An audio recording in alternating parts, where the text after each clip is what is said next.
Traversing the Marvel Universe, Qin Mo has bound himself to a lucrative system, growing ever stronger with each investment. In pursuit of wealth, he does not shy away from entering the political arena. Everything can be exploited, everything can be sold. He sold the Dark Grimoire for a staggering $1 billion to Agatha, and the whereabouts of Captain America for another $1 billion to Nick Fury. He even managed to sell the Hydra ancestral Hive for $200 billion to the legitimate Hydra. Is there no market? Then let us create one. He spread rumors that vampires could prolong their lives, which nearly led to their extinction. He altered perceptions, claiming that Skrulls could enhance virility, resulting in the near annihilation of that race. The Ancient One suggested that he succeed the title of Sorcerer Supreme only if he pays up, until 2018, when Thanos snapped his fingers and erased half of Earth's population.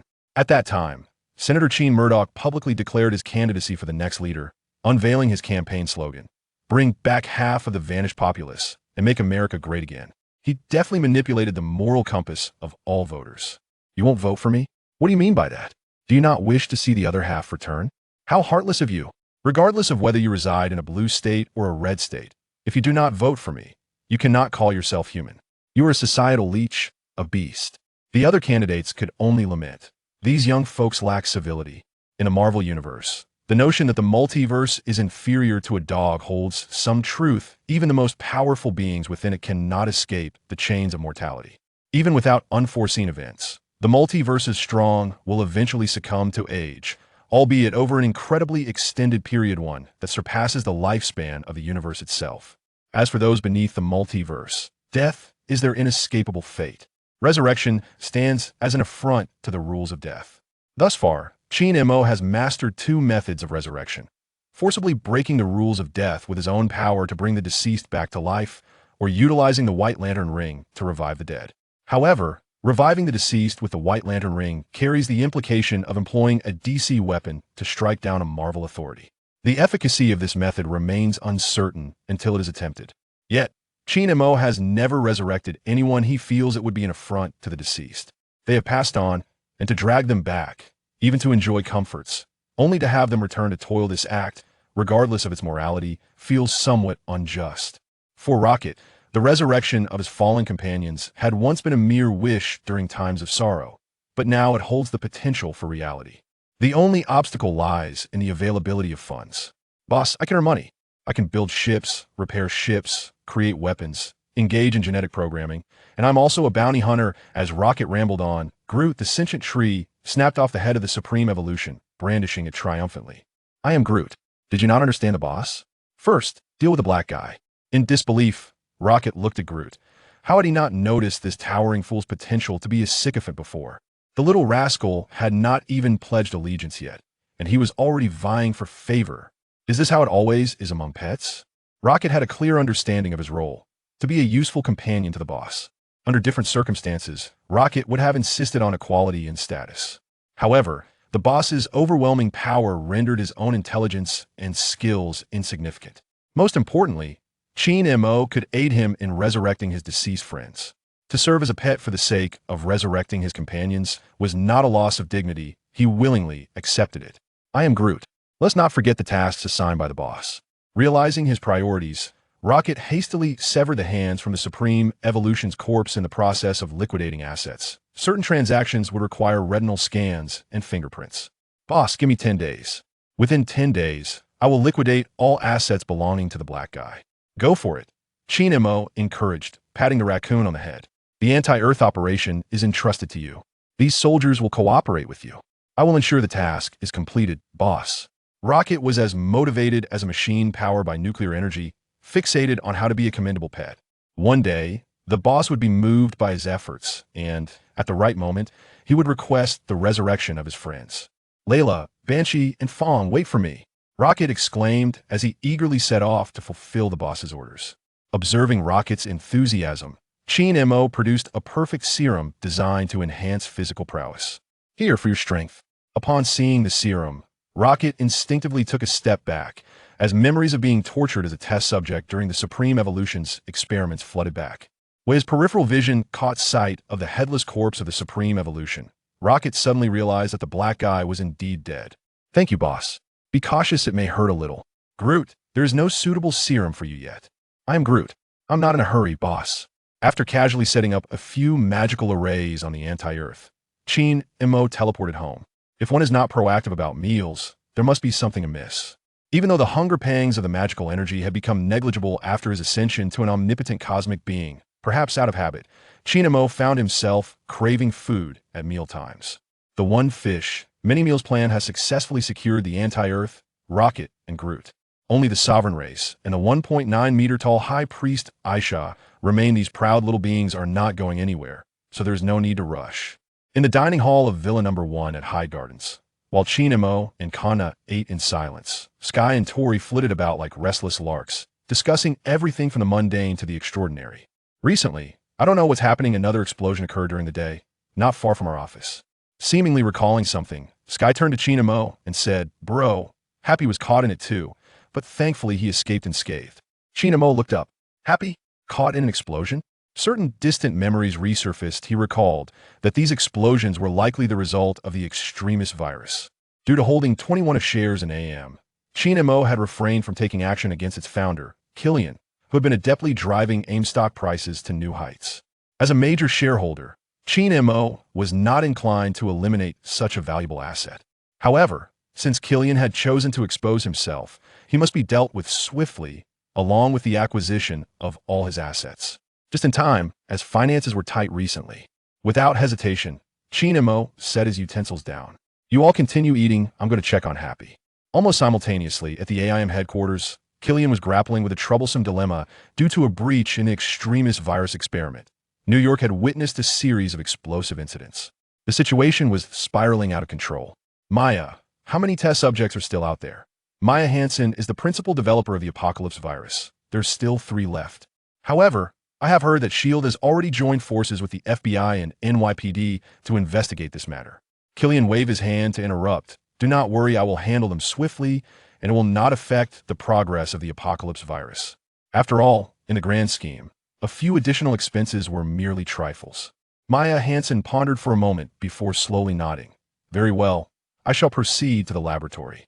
Once she departed, Killian instructed his secretary, "Increase surveillance, ensure she does not leave your sight." "Boss, should we eliminate her?" Killian rolled his eyes. "Eliminate her? And then you expect to refine the menopause virus? Just look at Stark's secretary, and then compare her to you. Kindly employ some intellect when offering suggestions in the future." Recalling Pepper's graceful figure, Killian scoffed, "I am feeling rather irate at the moment." Upon hearing this, the secretary hastily crouched down. 20 seconds later, Killian adjusted his trousers and slowly approached the window, gazing down upon the sprawling expanse of New York City. "Contact Senator Stern. Having received so much of our funding, it is time he contributes." The secretary wiped her mouth. "Boss, do you mean?" "Do not ask questions that are best left unasked." Chapter 176, Eliminating Murdoch. Do not ask questions that are best left unasked. Killian harbored a love-hate relationship with his secretary. He admired her resemblance to Pepper and her equally exquisite figure. Yet, he loathed her lack of intelligence, as she seemed only fit to serve as a mere fire extinguisher of no other utility. Why was it that Tony Stark could delegate the entirety of Stark Industries to his secretary, Pepper, allowing him ample time to create his iron contraptions, whereas he, Killian, was compelled to manage every detail himself? The recent escape of a test subject was a direct result of his preoccupation with business affairs.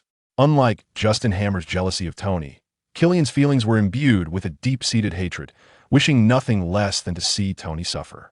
Killian would never forget that night on December 31st, 1999, on the rooftop of a Swiss hotel, where he braved the biting cold for an entire night merely to secure Tony Stark's investment. Ultimately, he not only failed to gain the funding, but the wretched Tony also seduced his partner, Maya Hansen. The mere thought of it ignited within him a desire for vengeance.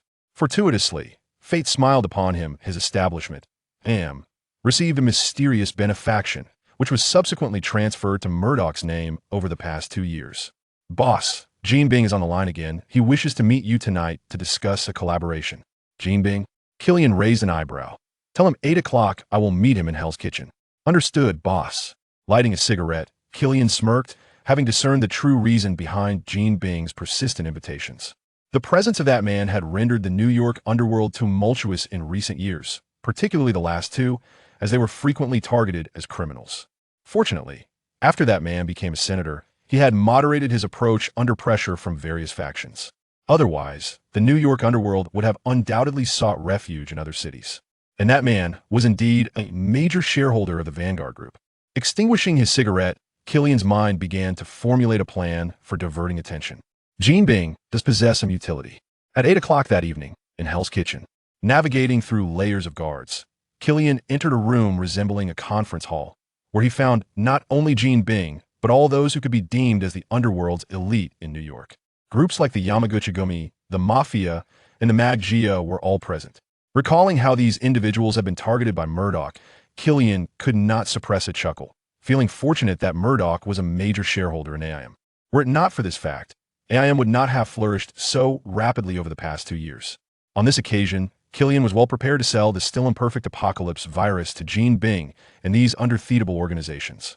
This would replenish funds for further development of the Apocalypse virus and draw attention from S.H.I.E.L.D. and other departments. Meanwhile, he could seize the opportunity to kidnap and control the key figures in the grand scheme, becoming the supreme ruler of the entire operation. Mr. Killian, please. Once everyone was seated, the orchestrator, Jean Bing, smiled and said, I shall not waste your time, we are all quite busy. Mr. Killian, we gather here today to discuss a business proposition. Oh, Killian inquired. What business could warrant such a congregation? Jean Bing lit a cigar. Recently, New York has been rather unsettled. Several explosions have occurred within our territory, resulting in significant losses. At first, we believed this was merely a matter of territorial disputes until we unexpectedly acquired intelligence from the high table. Jean Bing slid a document across to Killian, gesturing for him to take a look. As Killian focused his gaze upon the contents, he realized it was entirely comprised of information regarding the Apocalypse virus, its effects detailed with clarity. The high table? Intriguing. Closing the document, Killian mused, I have no objections to selling it to you, but the price. He prepared to demand an exorbitant sum. The price is negotiable, declared the Yamaguchi-gumi leader, Takatomi Kichi. As long as the goods are satisfactory, you need not worry about the financial aspect. Among those present, Takatomi undoubtedly harbored the deepest animosity toward Murdoch, as the Yamaguchi-gumi had suffered the most severe repercussions. According to incomplete statistics, in the 2 years prior to Murdoch's ascendance to the Senate, the Yamaguchi-gumi incurred losses amounting to hundreds of millions of dollars. Killian nodded. Given everyone's sincerity, I see no reason to refuse. However, could you enlighten me as to what you intend to do with this substance? Upon hearing this, all eyes in the room turned toward Jean Bing. Seeing this, Jean Bing smiled. To be frank, we find ourselves with few alternatives. Mr. Killian, you would not want the company you founded to ultimately be seized by others, would you? Killian's interest was piqued. Pray elaborate. You see, Murdoch has been systematically undermining our businesses. We had originally hoped he would relent once he became a senator. While he has indeed moderated his approach, his subordinates have only intensified their efforts. There is a fellow named Ramlo who seems to take pleasure in tailing us with a mechanical dog. He employs every underhanded tactic imaginable. He resembles a more ruthless version of our own kind. Jean Bing continued, had we not fortuitously learned that you possess the Apocalypse virus, we would have been preparing to relocate to another city. Rest assured, we seek only to eliminate Murdoch with the Apocalypse virus and conduct our business in peace. Under the scrutiny of the gathered crowd, Killian raised his hand to glance at his watch. Very well, in 5 hours, bring your associates and payment to Chunghwa Avenue in Brooklyn. Upon hearing this, Jean Bing quickly rose to his feet. May our collaboration be delightful. Delightful indeed. At that moment, a startled voice echoed from outside the conference room. Capture the Night Monkey. Do not let him escape. Upon hearing the mention of the Night Demon, Kingpin felt a wave of dread wash over him. All of you go and bring him back. Mr. Killian, why not let us witness the Abyss virus now? Killian gestured to 2 of his subordinates, signaling them to assist. In the depths of the night, Hell's Kitchen, a figure, agile as a monkey, darted through the streets under the cloak of darkness, closely pursued by a frantic silhouette and dozens of cloaked figures. Night Monkey, you cannot evade us. Ahead, Matt Murdoch, while running, sent a message to his brother. Little bro, Kingpin wants you eliminated. Had it been just Kingpin tonight, Matt would not have fled as he currently was. They had exchanged blows before.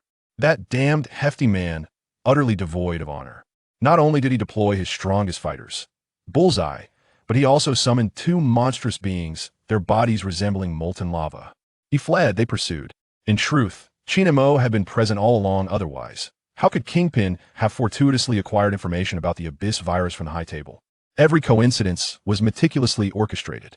Eliminating those pursuing his older brother would be a trivial task. Yet, Qin Mo preferred to impart a lesson to his dear brother. One must never play games with enemies, one must eradicate them completely.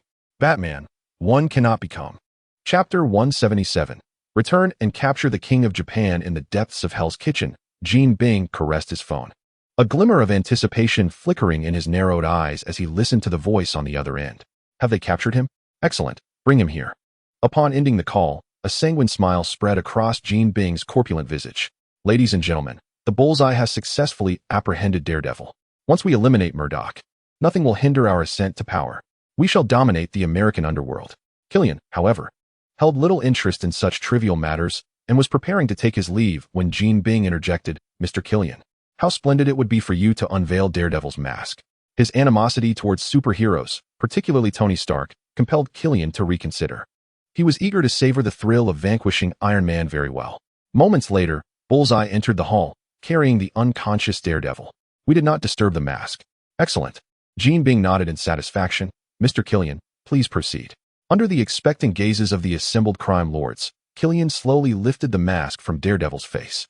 When Jean Bing recognized the familiar countenance, he erupted into raucous laughter. TSK, TSK, TSK, Matt Murdock. These two truly are brothers, both equally detestable. It seems the heavens have smiled upon us. Today, we shall first sacrifice Murdoch's brother to our grand cause. Gazing at the bound Daredevil, Jean Bing commanded Bullseye. Wake him up. A bucket of cold water was splashed across Matt Murdock's face, the icy sensation immediately penetrating his senses. Squinting, he finally comprehended his predicament. He had been captured. Why abandon a promising legal career to play the vigilante? As if unsatisfied, Jean Bing continued to taunt him. Your dear brother owes us quite a debt, you know. Tell me, attorney, your folly lies in your naivety, believing you could judge me with the law. Have you forgotten? This is Big Apple, the paradise of the affluent. The law is but a weapon for the impoverished. In your next life, exercise a bit more wisdom. Matt Murdock lowered his head, a bitter smile gracing his lips. He harbored no regrets regarding his previous choices. The existence of law was to adjudicate evil, after all. Having transmitted the message to his brother, he felt his journey was not in vain. Yet, he could not fathom why his leg had suddenly cramped. Had it not been for that, he would never have been captured by Bullseye and his ilk. How utterly frustrating. Why did Daredevil's leg cramp unexpectedly? That question would best be directed to his dear brother, Qin Murdoch. In his fervent efforts to alter his brother's lethal philosophy, Qin had gone to great lengths. What commenced as a mere appearance could have allowed him to control the rulers of New York's underworld through the anti-life equation. Yet for the sake of his brother, Qin Mo squandered a full 10 minutes merely to await Jean Bing and educate him. People may not learn from others, yet when it comes to matters, one can grasp them with a single teaching. Should his brother remain obstinate and unrepentant, Qin Mo would have no choice but to respect his brother's decisions, ready to bear the consequences in the end. After all, he was family, and what could be done? Even for the sake of the gratitude owed to old Jack for his nurturing, he would continue to indulge the sole offspring of his father. Jean Bing, do not waste your breath on him. San Ko Ijiju laughed menacingly. The debts owed by his brother shall be repaid by him. No sooner had the words left his lips than San Ko Ijiju thrust a blade deep into Matt's heart. The white blade entered, the red blade emerged. The pain was instantaneous, blood gushing from the torn vessels, scorching Matt's vision with a crimson haze. Consciousness slowly faded as he heard the sound of his blood dripping onto the floor, his body beginning to lose its weight. The final sensation was the cold steel withdrawing, a sudden severance echoing through him. Matt recalled his father's words. One sees a flash of their life before death, yet before him were only the grotesque, grinning faces. Farewell, dear brother. Matt Murdock's vision darkened, all senses sealed in that fleeting moment. Ha! The great grievance was avenged. Sanko Ijiju laughed maniacally, his laughter piercing the gloom of the infernal kitchen. The humiliation and suffering Murdoch had inflicted upon him were, at that moment, thoroughly crushed and transformed into a twisted delight. With a sharp snap that rent the air, Qin Mo's figure materialized like a specter. The voices of Murdoch and Sanko Ijiju rose abruptly in pitch before halting abruptly. Instinctively, they recoiled a step, the joy on their faces replaced by a pallid terror, the once ferocious thugs now appearing like dogs stripped of their spines. Jean Bing's round face twitched, and the others exchanged bewildered glances, momentarily unsure of how to proceed. A name carries weight, a tree casts a shadow, regardless of their prior confidence in eliminating Murdoch. The moment he truly appeared, all self-assurance crumbled into dust. This sudden manifestation compelled Killian to make what he believed was the most prudent choice. Osgood. Qin Mo surveyed the faces of these gang leaders, finding it impossible to summon even a modicum of a victor's mindset. A mere swarm of ants, still possessing some value. With a thought, Qin Mo activated the anti-life equation once more, transforming it into a serpentine flash of lightning, swiftly ensnaring several loyal warriors. In an instant, a crimson magical glow swept through, and the scene transformed abruptly. In the hall, the Night Devil, Matt Murdoch, lay unconscious, yet his body bore no trace of blood. Meanwhile, Jean Bing, Killian, Bullseye, Sanko's group, and the Mafia all knelt upon the ground. What had just transpired belonged to the realm of illusion. Matt experienced death firsthand in the illusion, while Jean and his companions were ensnared by the anti-life equation within the same realm. The distinction lay in the fact that the illusion had no effect on Matt, yet it ensnared Jean and his associates. This underscores the significance of having a good younger brother. Lighting a cigarette, Qin Mo pointed at the leader of the Three Mouths gang and commanded, "You. Return and capture the Woken King. There will be those who assist you in demanding a ransom." "Yes, master," replied Sanze Iju obediently. Initially, Qin Mo had intended to instruct Killian to abduct the spokesperson as he did in the original timeline, demanding an exorbitant ransom. However, upon considering the spokesperson, Ellis, and acknowledging their mutual interests, as well as his familial ties to Lilith Ellis, he deemed it inappropriate to exploit the spokesperson's daughter while simultaneously kidnapping the spokesperson himself. Such actions would be utterly inhumane and detrimental to Ellis's re-election. Glancing past Killian, Qin Mo turned his attention to the Italian Mafia. "You shall return and capture your spokesperson. Assistance will be provided for you to demand a ransom." "Yes, master." When his gaze settled upon Jean, Qin Mo exhaled a puff of smoke and remarked, "I hear you possess assets worth 30 billion. Find a way to mortgage them at the bank and transfer the funds to this account. Once they collect the ransom, we shall appropriate a portion of their assets in New York." "Yes, master." After assigning tasks, Qin Mo casually drew a portal, sending his brother back to the second floor of the Murdoch law firm. "Sleep well. Consider it merely a nightmare." Chapter 178. To kill or not to kill. Regarding the arrangements for Jean and his companions, Qin Mo bore no psychological burden. Since they dared to act, they must be prepared to face the specter of death. Death, in this context, was entirely justifiable. Had it been someone with a heart of stone, they would have likely exterminated everyone in their path, leaving no trace behind.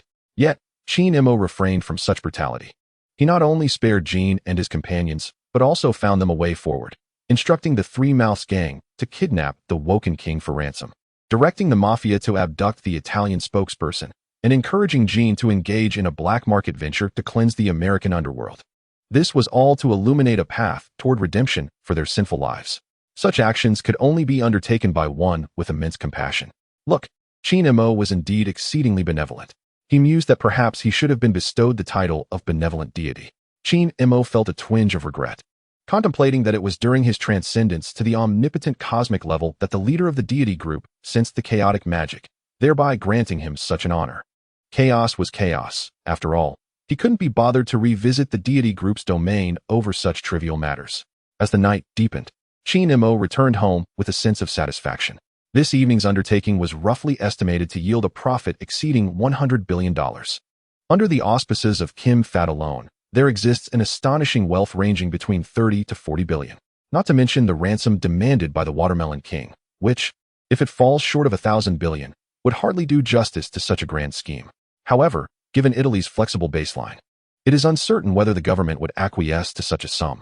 After all, he is merely a figurehead. If negotiations falter, they could simply replace him. Conversely, Qin Mo is poised to eliminate all royal members, including the Watermelon King, in one fell swoop. Should the ransom not meet expectations, they would be dispatched to the anti-Earth to toil in the fields. As for the identities of those tasked with the abduction, such matters are best kept shrouded in secrecy. Indubitably, discretion is paramount. After a refreshing bath and a moment of prayer, Qin Mo shared an intimate moment with Sky before accessing the system's marketplace. He is not only benevolent, but also possesses a strong sense of integrity. Having previously committed to daily expenditures for the offspring, he must adhere to that promise. Perfect Spider-Man serum, he mused. What on earth? I've stripped down and this is it? With a few grumbled words, he buried his face in Sky's embrace and succumbed to slumber. Upon the dawn of a new day, after purchasing 3 vials of the perfect Spider-Man serum, Qin Mo drove to the Hell's Kitchen office of lawyer Matt Murdock to visit his dear brother. "Karen, where's my brother?" he inquired at the reception, where the tall and sullen Karen rolled her eyes in exasperation. "Your brother? Is your sole purpose in visiting always just to see him? Isn't that the case?" Qin Mo paused, realizing he had perhaps underestimated his own allure. Could it be that future sister-in-law had taken a fancy to him? Despite his fondness for both women and dumplings, he knew he must tread carefully. With a jovial laugh, he quickly deflected. "Sister, you and my brother are inseparable. He is upstairs sleeping." Karen pouted, and with a chuckle, Qin Mo ascended the stairs. As was customary, his brother sat despondently at the edge of the bed. "Did you bring me back last night? Who else could it have been?" Qin Mo shrugged playfully. "Did you enjoy your little game of house with King Fat?" A flicker of surprise crossed Matt Murdock's face. "You knew all along. Don't tell Dad," he added, lighting a cigarette and inhaling deeply, embarking on a well-rehearsed discourse. "Brother, have you ever contemplated why you repeatedly apprehend these individuals and send them to prison? And then what? Can you guess what will happen next week or next month when some lawyer exploits a loophole and releases them? They will return to their nefarious ways." After a moment of contemplation, Matt gazed ahead and declared, "Ultimately, the law will judge them." "The law?" Qin Mo chuckled softly, gesturing towards the torrential rain outside. "The law, though ostensibly beautiful, is much like this rain, ubiquitous yet allowing the truly filthy elements to flow unimpeded, thus contaminating the entire city. Do you expect a system to rectify its own corrupt progeny? Brother, sending them to prison is akin to confining a rabid dog that has bitten someone into a decrepit cage, fully aware that it will inevitably emerge to bite again. What is the cost upon their release? A surge in drug abuse? Human trafficking? Organ trade? Can you bear this responsibility?" Matt's voice was low yet resolute. "If I kill them, how am I any different from them?" "Different?" Qin Mo unleashed his full force. "The distinction lies in the fact that they commit crimes driven by greed, madness, and chaotic desire, while you could have chosen to eliminate the future threat. This is not degradation. It is a matter of weighing consequences. It is the rational choice of selecting the lesser of two evils. You cling to your so-called principle of non-killing, yet allow greater evils to proliferate due to your obstinacy. Brother, this is not a principle, it is stubbornness. This is sacrificing the safety of the entire New York populace to uphold your personal moral fastidiousness." Matt Murdock suddenly stood, as if, in that moment, he truly recognized his brother. That is not moral fastidiousness, it is a bottom line. Once crossed, one cannot return. Today you may kill a criminal for efficiency. Tomorrow you might kill a corrupt official for deterrence. What about the day after? Does every individual you deem deserving of death truly deserve it? Power corrupts. And self-righteous judgment even more so. I do not play the roles of judge, jury, or executioner. Qin Mo gently waved his hand, retrieving the daredevil costume from the wardrobe, holding it up as a signal. "Brother, does your identity as daredevil not transcend the law? When you beat them to the point of broken bones, is that not a form of extrajudicial punishment? Just because you did not press the final switch, do you think your hands remain bloodless? Their blood stains every punch you throw. You merely shift the final act of unnecessary evil to that incompetent legal system, allowing yourself to sleep at night, telling yourself, 'I have upheld the line.' This is a form of psychological self-deception." As the rain intensified, Matt remained silent for a long while. "It is not self-deception. It serves as a reminder of who I am. I am a symbol that instills fear in them. Yet fear must have its boundaries. If this symbol signifies death, all wrongdoers will have no reservations, resorting to even more extreme methods of resistance, with more innocents caught in the crossfire. What I shatter are their crimes, not the last vestige of their humanity, however minuscule that possibility may be." Qin Mo spoke with a tone of irony. "Possibility? Your optimism regarding human nature is truly touching, but you have misidentified the subject. You reserve a glimmer of possibility for those beyond redemption, while remaining oblivious to the certainty of survival stripped from countless potential victims. Your morality is forged in the blood of humanity." Mark Murdock shook his head. They had been conversing on this topic for years, yet still remained at odds. "My moral compass seeks to prevent this world, including myself, from descending into a darker abyss. Indeed, slaughter is the simplest path, but it is a road of no return. One I shall not tread. As long as there remains another choice, as long as there exists a flicker of hope, I shall continue to fight in my own way." Upon hearing these words, Qin Mo felt a wave of frustration wash over him.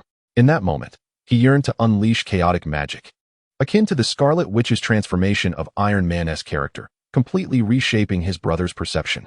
Silence reigned between the two, neither able to sway the other. Ultimately, Qin Mo produced a vial of the perfect Spider-Man serum and plunged it into his brother's arm. This will hurt like hell. Chapter 179, Breaking News: Hell's Kitchen. Murdoch Law Firm. Observing his brother writhing in agony on the ground after receiving the perfect Spider-Man serum, Qin Mo felt invigorated, every cell in his body resonating with a sense of pleasure. He even retrieved his Mango phone from his pocket to capture the moment. Brother, look here, face the camera. Qin Mo had never held out much hope of persuading his brother to abandon his no-kill principle. It is not reason that sways a person, but rather a solid wall. And his brother was as stubborn as a rock, refusing to turn back even after hitting that wall. His visit today was merely an attempt at the verbal dueling that every protagonist seems to master. The outcome was, of course, predictable. His skills in verbal sparring were lacking. How curious it was that, raised by the same father, one brother's boundaries were so malleable while the other remained steadfastly unyielding. It was truly vexing. Perhaps it was due to their shared experiences in life that he had witnessed too much injustice, leading him to adopt such kindness. Once upon a time, Qin Mo too had been as naive, principled, and unwaveringly confident that the law would ultimately judge evil. Oh, my foolish brother, relish this moment. Farewell. Qin Mo had fulfilled his duty as a brother. Whether his sibling continued to adhere to his no-kill principle was of no concern to him. Having injected both the perfect 50-50 serum and the perfect Spider-Man serum, at the very least, his brother's safety was assured. Upon reaching the reception area on the first floor, Qin Mo was struck by inspiration upon seeing the idle tall figure of Karen. He pulled out a syringe filled with serum and swiftly injected it into her rear, then, with a flick of his wrist, magically sent her to the second floor. Now, she had a companion. They could both take their time to scream.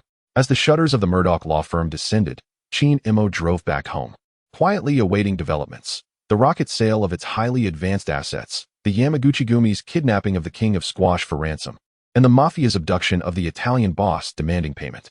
Additionally, there was the first installment from Odin, alongside the imminent deal orchestrated by Loki.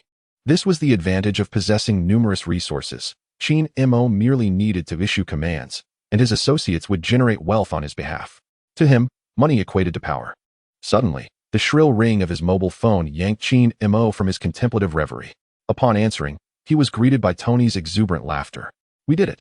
After nearly 2.5 years, the trio has finally conquered the application of nanotechnology in practical projects. Congratulations. Hurry over. You will witness the first prototype of the nanotech armor. On my way. As he hung up, Qin Mo felt a twinge of unease. Due to his involvement, the inaugural nanotech armor would debut a full 7 years ahead of its original timeline. He mused that if the Mark nanotech armor proved too formidable, it could potentially turn Thanos into a mere puppet, which would adversely impact his lucrative ventures.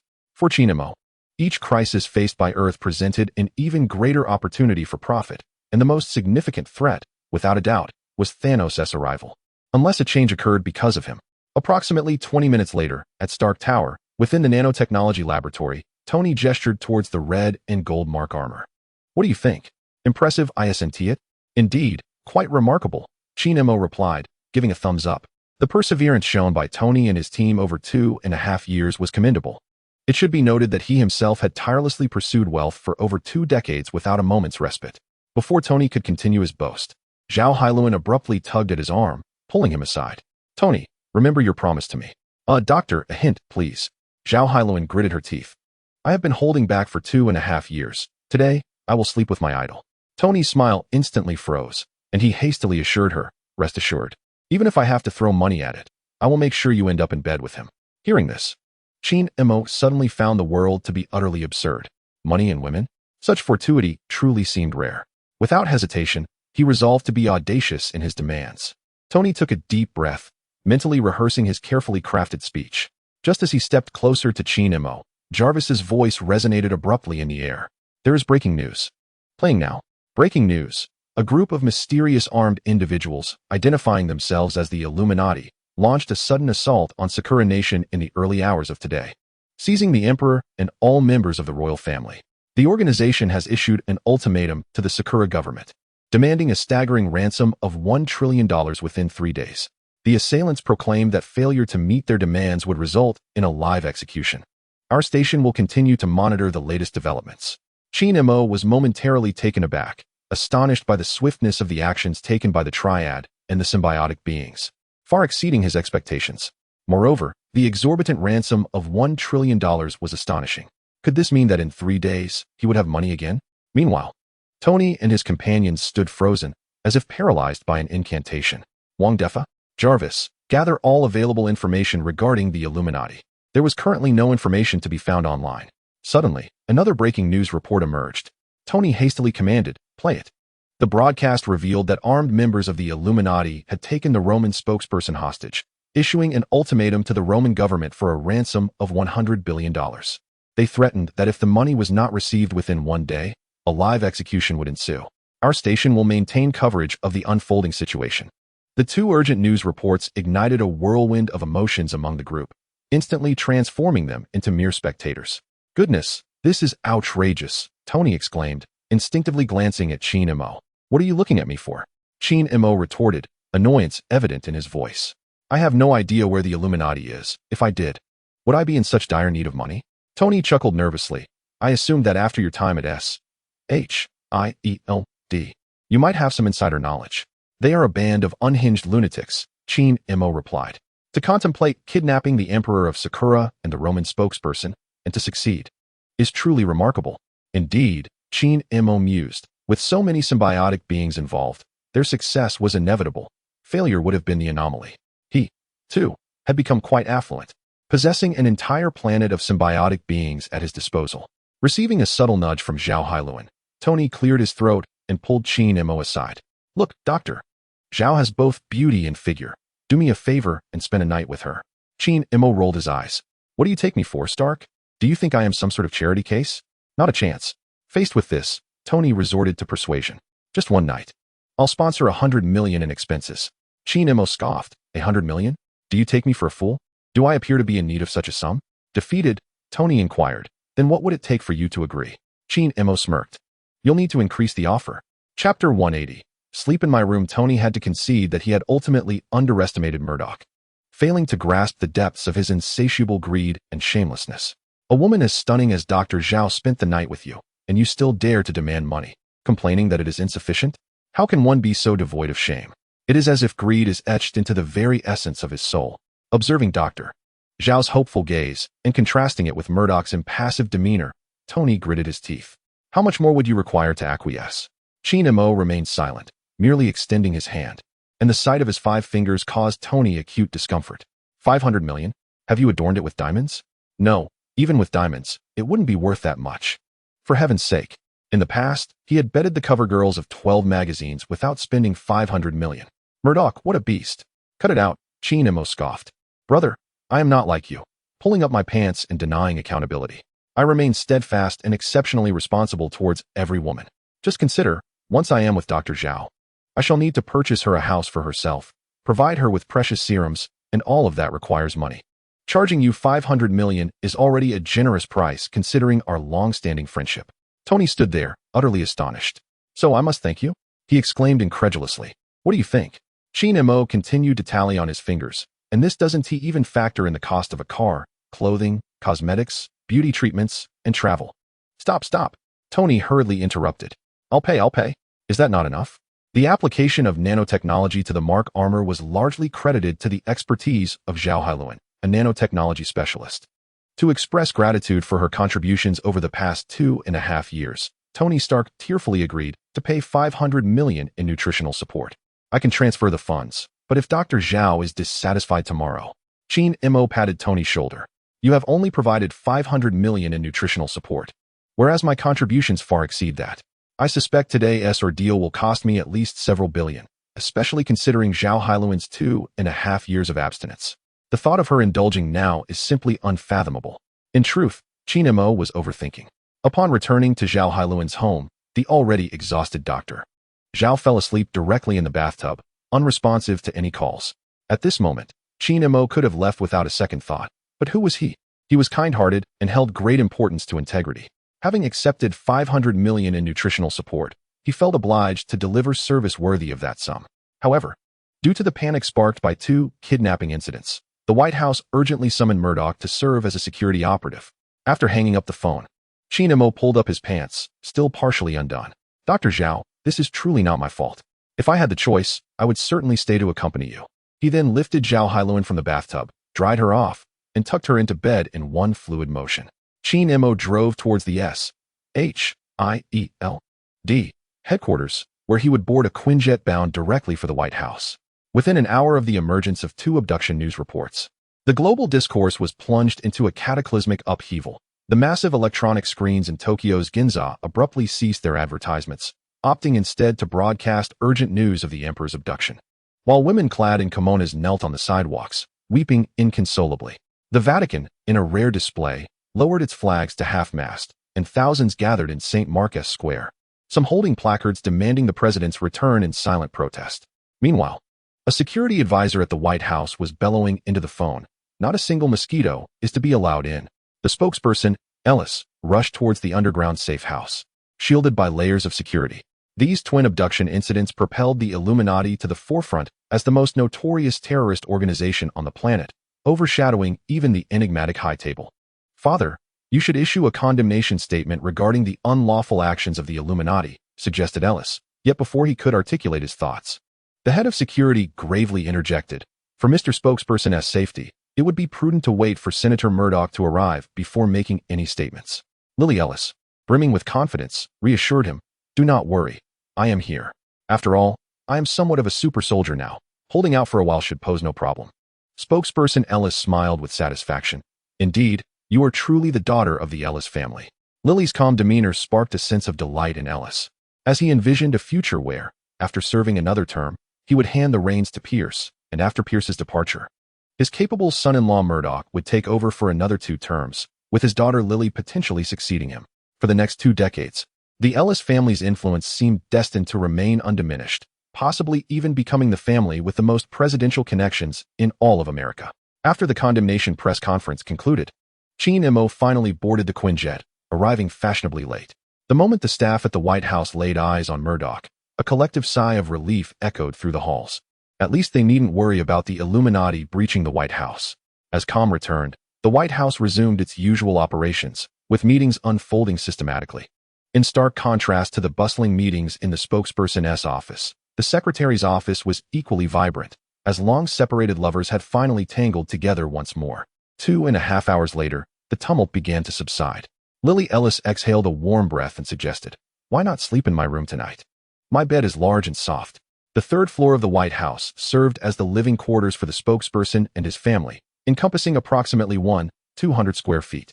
Seemingly apprehensive of rejection, she added, "Before the Illuminati incident is resolved, you won't be going home for at least the next few days." "Is it that severe?" Qin Mo inquired casually. "Indeed," she replied. "Should the Illuminati successfully demand a ransom, it will become an exceedingly successful case, prompting other terrorists to follow suit. Before gaining a clear understanding of the power of illumination, my father would undoubtedly not allow you to leave." Qin Mo's tone shifted. "It's rather good, actually." "What is good about it?" Lily Ellis inquired, perplexed. "It's good because it allows me to stay by your side a few more days." "How annoying." In the heart of the galaxy, aboard the flagship of the Dark Order, Loki, lured by Qin Mo, specifically by the allure of the Golden Sentinel Serum, followed Qin Mo's instructions and approached Thanos alone, intending to persuade him to send troops to attack Earth. "Asgardians?" Thanos raised an eyebrow. Recently, Odin, the king of Asgard, had audaciously instigated a frenzied plunder of wealth across the cosmos, displaying a greed that tarnished his divine essence, completely devoid of the dignity and grace befitting a ruler. Therefore, Thanos found himself utterly perplexed by the sudden appearance of an Asgardian. For reasons unknown, upon seeing Thanos, Loki's heartbeat slowed, compelling him to suppress his discomfort and smile at the purple-skinned titan. "Hello, Thanos. I am here to negotiate terms." Chapter 181. The Purebred Fool Negotiate Terms? Thanos scoffed. "What status do you hold to negotiate with me? If you wish to converse, let Odin come to me himself. A king must speak to a king, a general to a general, and soldiers to soldiers. A mere second-generation Asgardian has no right to presume to negotiate with me." "Very well." Loki turned on his heel without hesitation. Even though he felt an inexplicable fear of Thanos, the man had instilled in him an unwavering confidence. "What of it? If danger arises, I shall simply call out, 'Uncle, save me.' Little Thanos before my uncle is utterly laughable." This scene left Thanos utterly baffled, his large head filled with countless question marks. "Wait, are you seriously planning to summon Odin?" "I merely spoke casually. Do you understand what it means to be a master of words?" This purebred fool, Truth be told, facing a seasoned powerhouse like Odin, Thanos already had slim chances of victory. Moreover, Odin's recent erratic behavior only led Thanos to believe he was merely a dying beast, wildly lashing out at everything in desperation. Thus, Thanos had no desire to be embroiled in such chaos. He wished only to remain at a distance and await Odin's demise. With the Ancient One already departed, and rumors swirling that the newly appointed Sorcerer Supreme was a mere blue house gat, it was a farcical situation that illustrated the lack of successors for Kamar-Taj. Thanos felt no urgency. His singular focus was to patiently await Odin's last breath. At that moment, he could make his move on Kamar-Taj and seize the Time Stone. However, having spoken his mind, he could not rashly summon Loki back. Did he not care for his own dignity? Perceiving the turmoil etched upon his master's visage, Ebony Maw stepped forward with keen insight. Loki, brother, hold on. Loki halted, turning to reveal a countenance marked by anger and helplessness. I have come to you in earnest. Yet why does Mr. Thanos treat me thus? Ebony Maw whispered in explanation. My master is not entirely lucid. I trust you will show him some leniency. We are indeed willing to negotiate. Very well, let us converse, Loki replied with newfound seriousness. Mr. Thanos, I require an army to seize control of Midgard, and upon my ascension as its sovereign, I shall present to you the Tesseract. At the mention of the Tesseract, Thanos initially clenched his fists, only to swiftly relax them, rhythmically rubbing his fingers together. Why should I assist you? If I wish for the Tesseract, why would I not procure it myself from Earth? Then you may venture to Midgard yourself, Loki retorted, turning on his heel once more. At that moment, Thanos was convinced that this frost giant from Asgard was indeed a naive fool. Do you not comprehend the art of negotiation? Is it not a give and take, a back and forth? One does not conduct discussions so bluntly. Seeing the situation escalate, Ebony Maw interjected once more, blocking Loki's path. Loki, brother, I have already informed you that our master is not of sound mind. Why stoop to his level? Pay him no heed. Consider it mere nonsense. Merely nonsense? Loki replied, displaying his theatrical prowess. Ebony Maw nodded emphatically. Yes, treat it as mere nonsense. Now, let us proceed with our discussion. In that moment, Loki perfectly embodied the essence of the god of mischief, shrewd yet somewhat befuddled. Mr. Thanos, all I require is an army of 2 million, and I shall swiftly conquer Midgard. Just as Thanos prepared to respond, he suddenly recognized Loki's Navet, pausing before gesturing to Ebony Maw. You handle the negotiations. Ebony Maw acquiesced with a nod.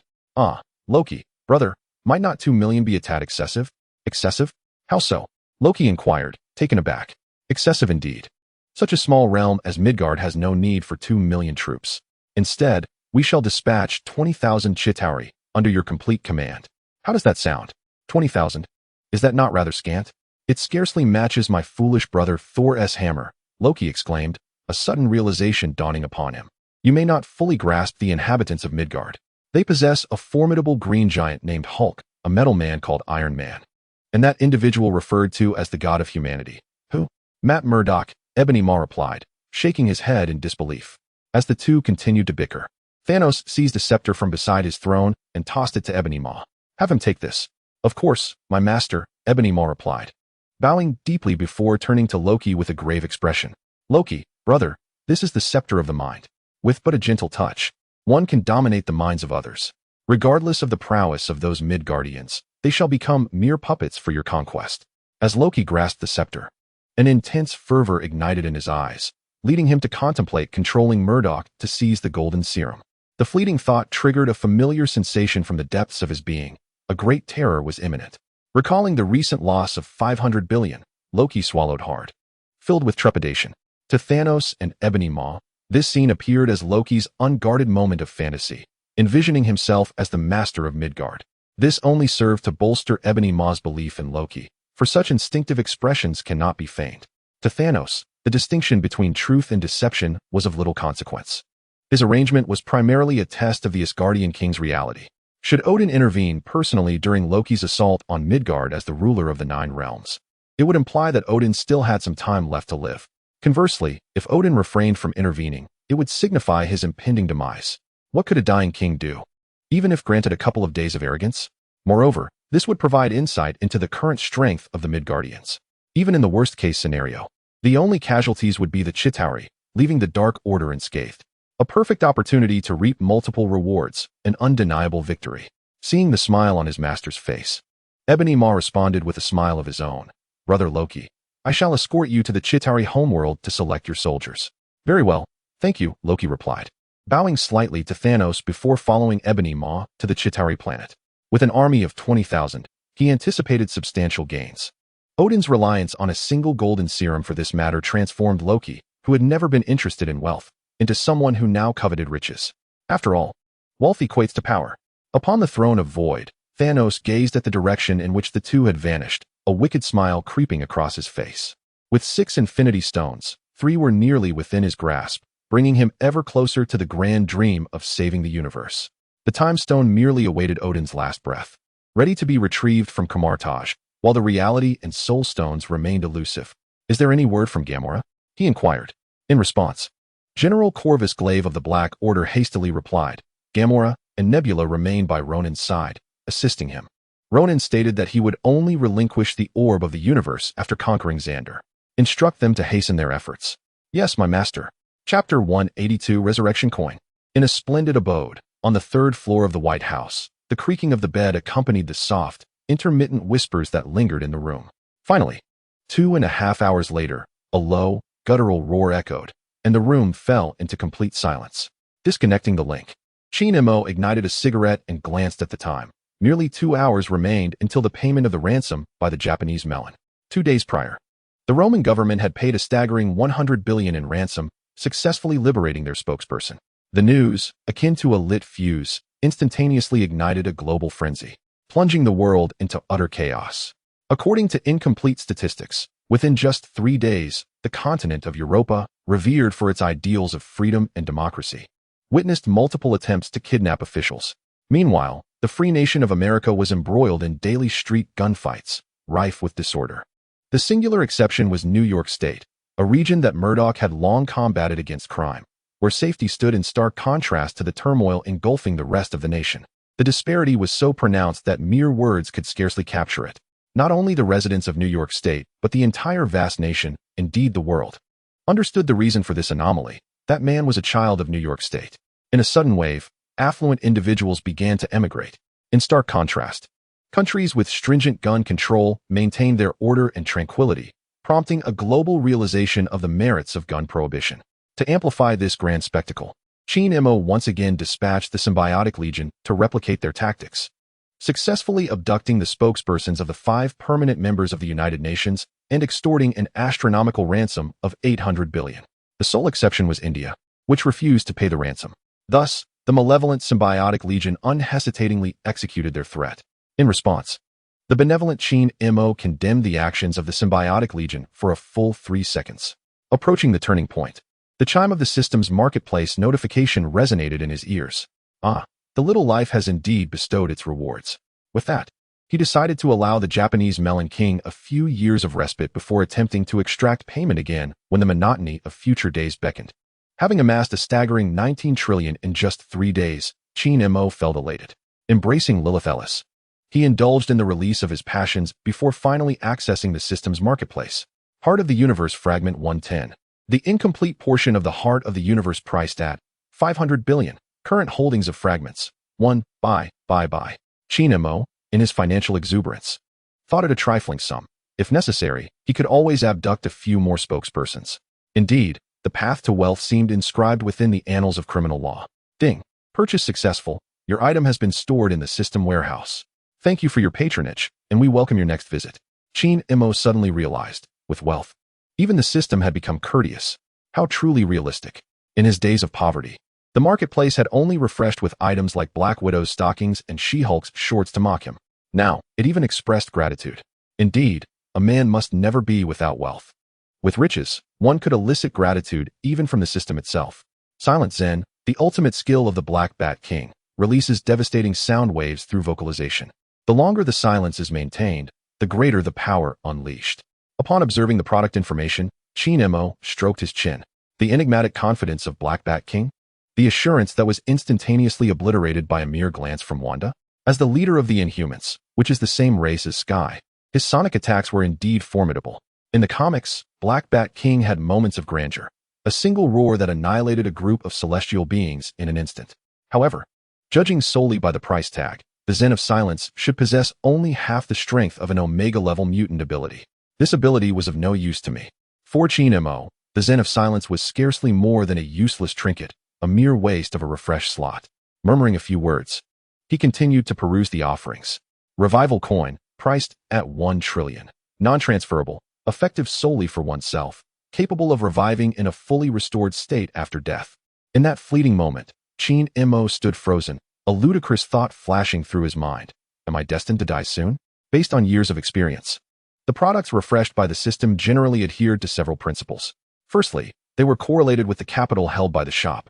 In other words, the remaining funds in the shop were directly proportional to the quality of the merchandise. The more funds available, the higher the quality of the refreshed items. When funds were low, a mundane dollar notebook would appear. When wealthy, fragments of the heart of the universe priced at up to 500 billion would surface. Secondly, the items were related to the current dilemmas faced. For instance, the 9-turn fusion pill that merges human souls with celestial bodies.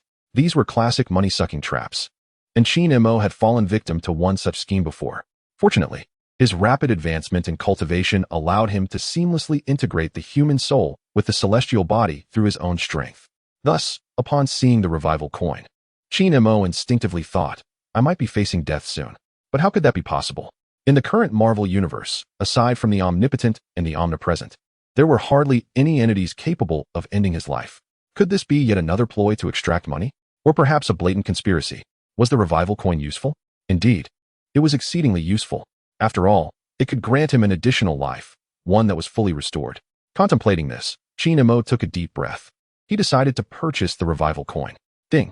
Purchase successful. The revival coin has been successfully bound to the host and will activate automatically upon death. Unlike the other items he had acquired, Qin Mo sincerely hoped he would never have to use the revival coin. Not needing the revival coin would imply that all future crises would pale in comparison to genuine threats, which he could resolve solely through his own strength. However, should he need to resort to the revival coin, it would signify utter catastrophe, as it would mean the presence of an entity capable of extinguishing his life. One revival coin was beneficial, but insufficient. Unless he were to procure thousands more, he could expend them to drain his opponent's resources. As he was about to close the shopping interface, an alert sound echoed. Ding. Spending threshold reached, the system will upgrade and unlock a new feature, Ability Transfer. Ability Transfer allows you to transfer any purchased useless superpower to a designated target, with no fees incurred during the process. Upon hearing this, Qin Mo decisively closed the shopping interface, realizing that he had merely been waiting for this. The money-grabbing system is indeed relentless in its schemes. After all, if the superpower is deemed useless, why would one purchase it? Is it merely a case of having too much money to burn? Moreover, among his acquaintances, there was no one particularly taciturn or reticent. Sky, Tori, and Lark were always chattering about which garments were fashionable, while Kanna was equally vocal, expressing her cravings for various delicacies. Even the android Kara could engage in lively discussions with Quintessa and the humanoid transformer Alice. Before confinement, she was aloof. But after encountering Megatron, she had transformed, obsessively shopping for beds, as if she were eager to share a blanket with him. As for Hill, Tina, and Lily, it was inconceivable. Qin Mo certainly did not wish for them to shake the roof with their vocalizations. Tony's companions, Pepper, Happy, and Dr. Ethan, were similarly loquacious. In short, no one was suited for the art of silence. After pondering for a moment, a realization dawned upon Qin Mo. There was indeed a reticent individual. Bucky, you are the one. A superpower as impressive as the art of silence could easily be valued at 100 billion. No funds. Then opt for installments. Chapter 183.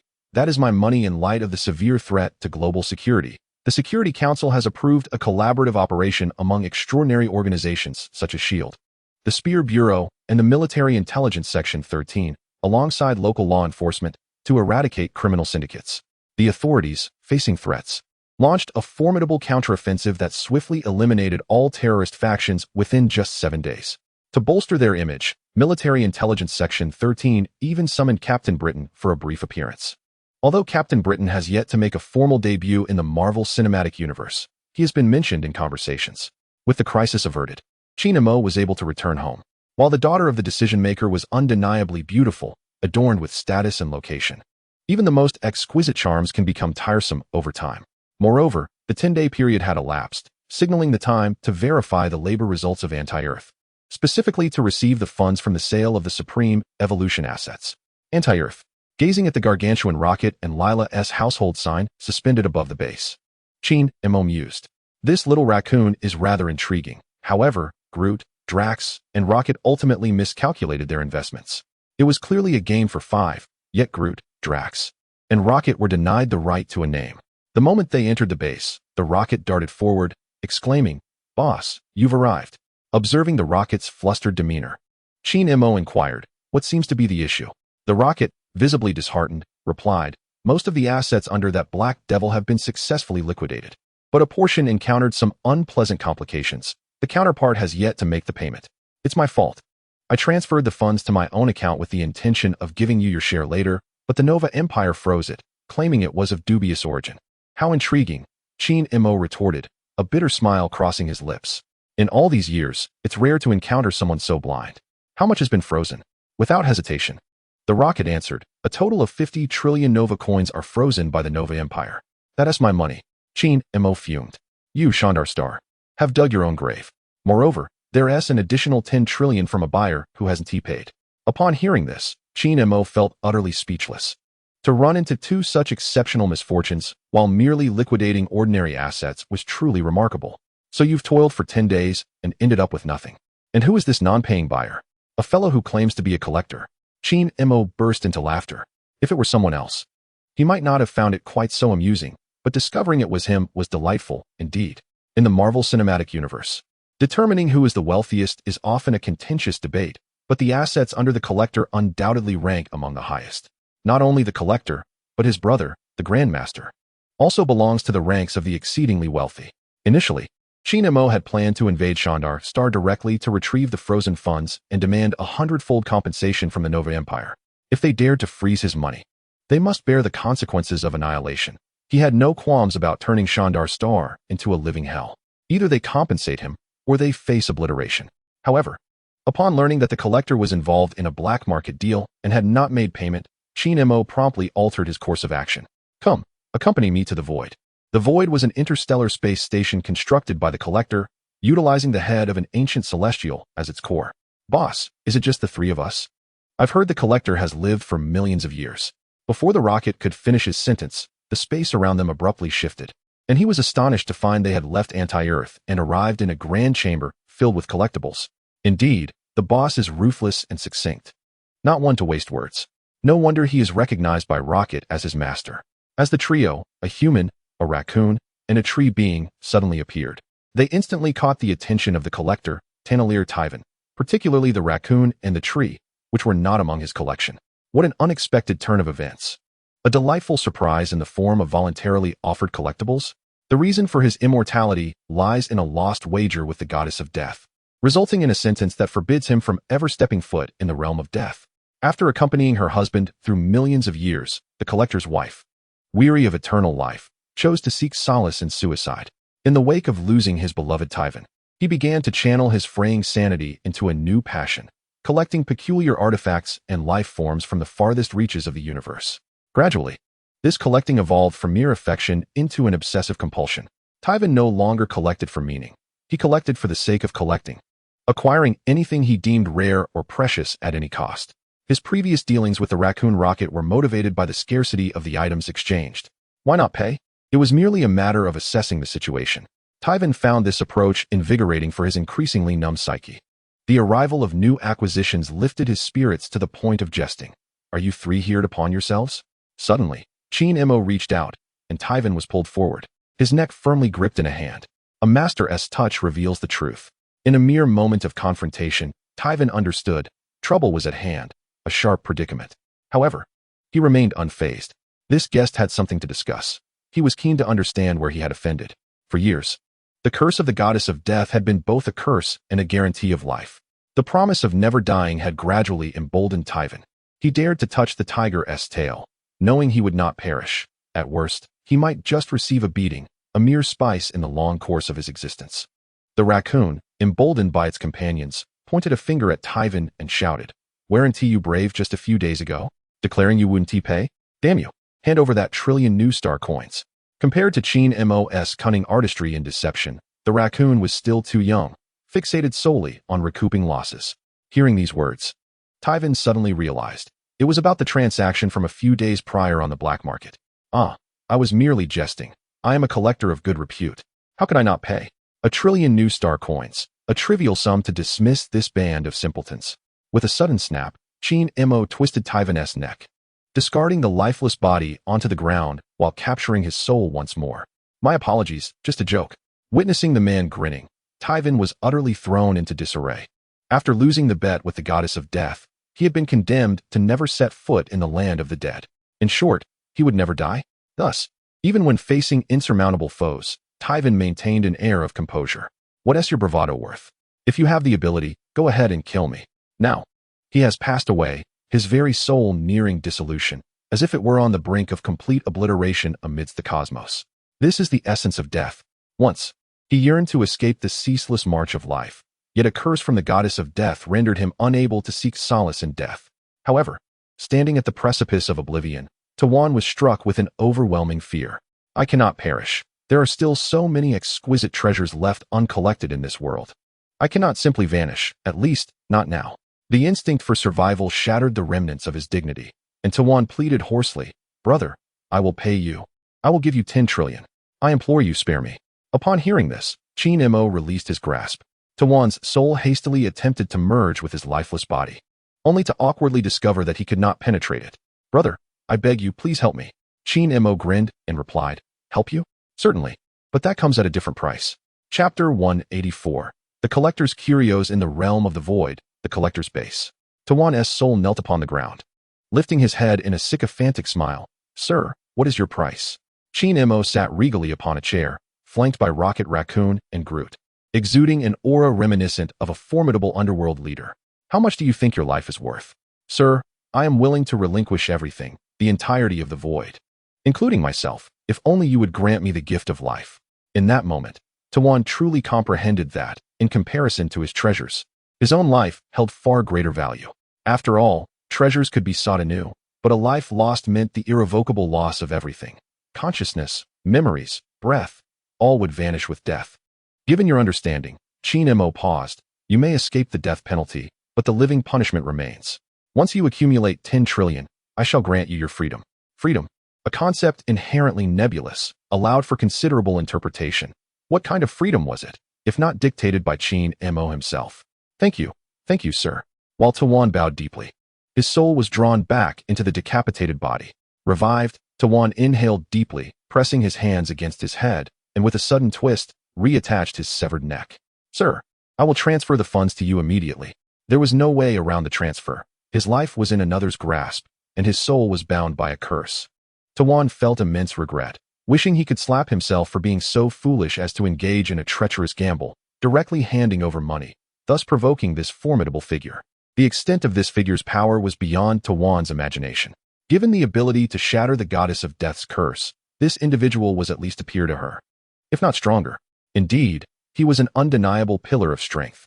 Upon reflection, Tawan suddenly felt an overwhelming sense of gratitude.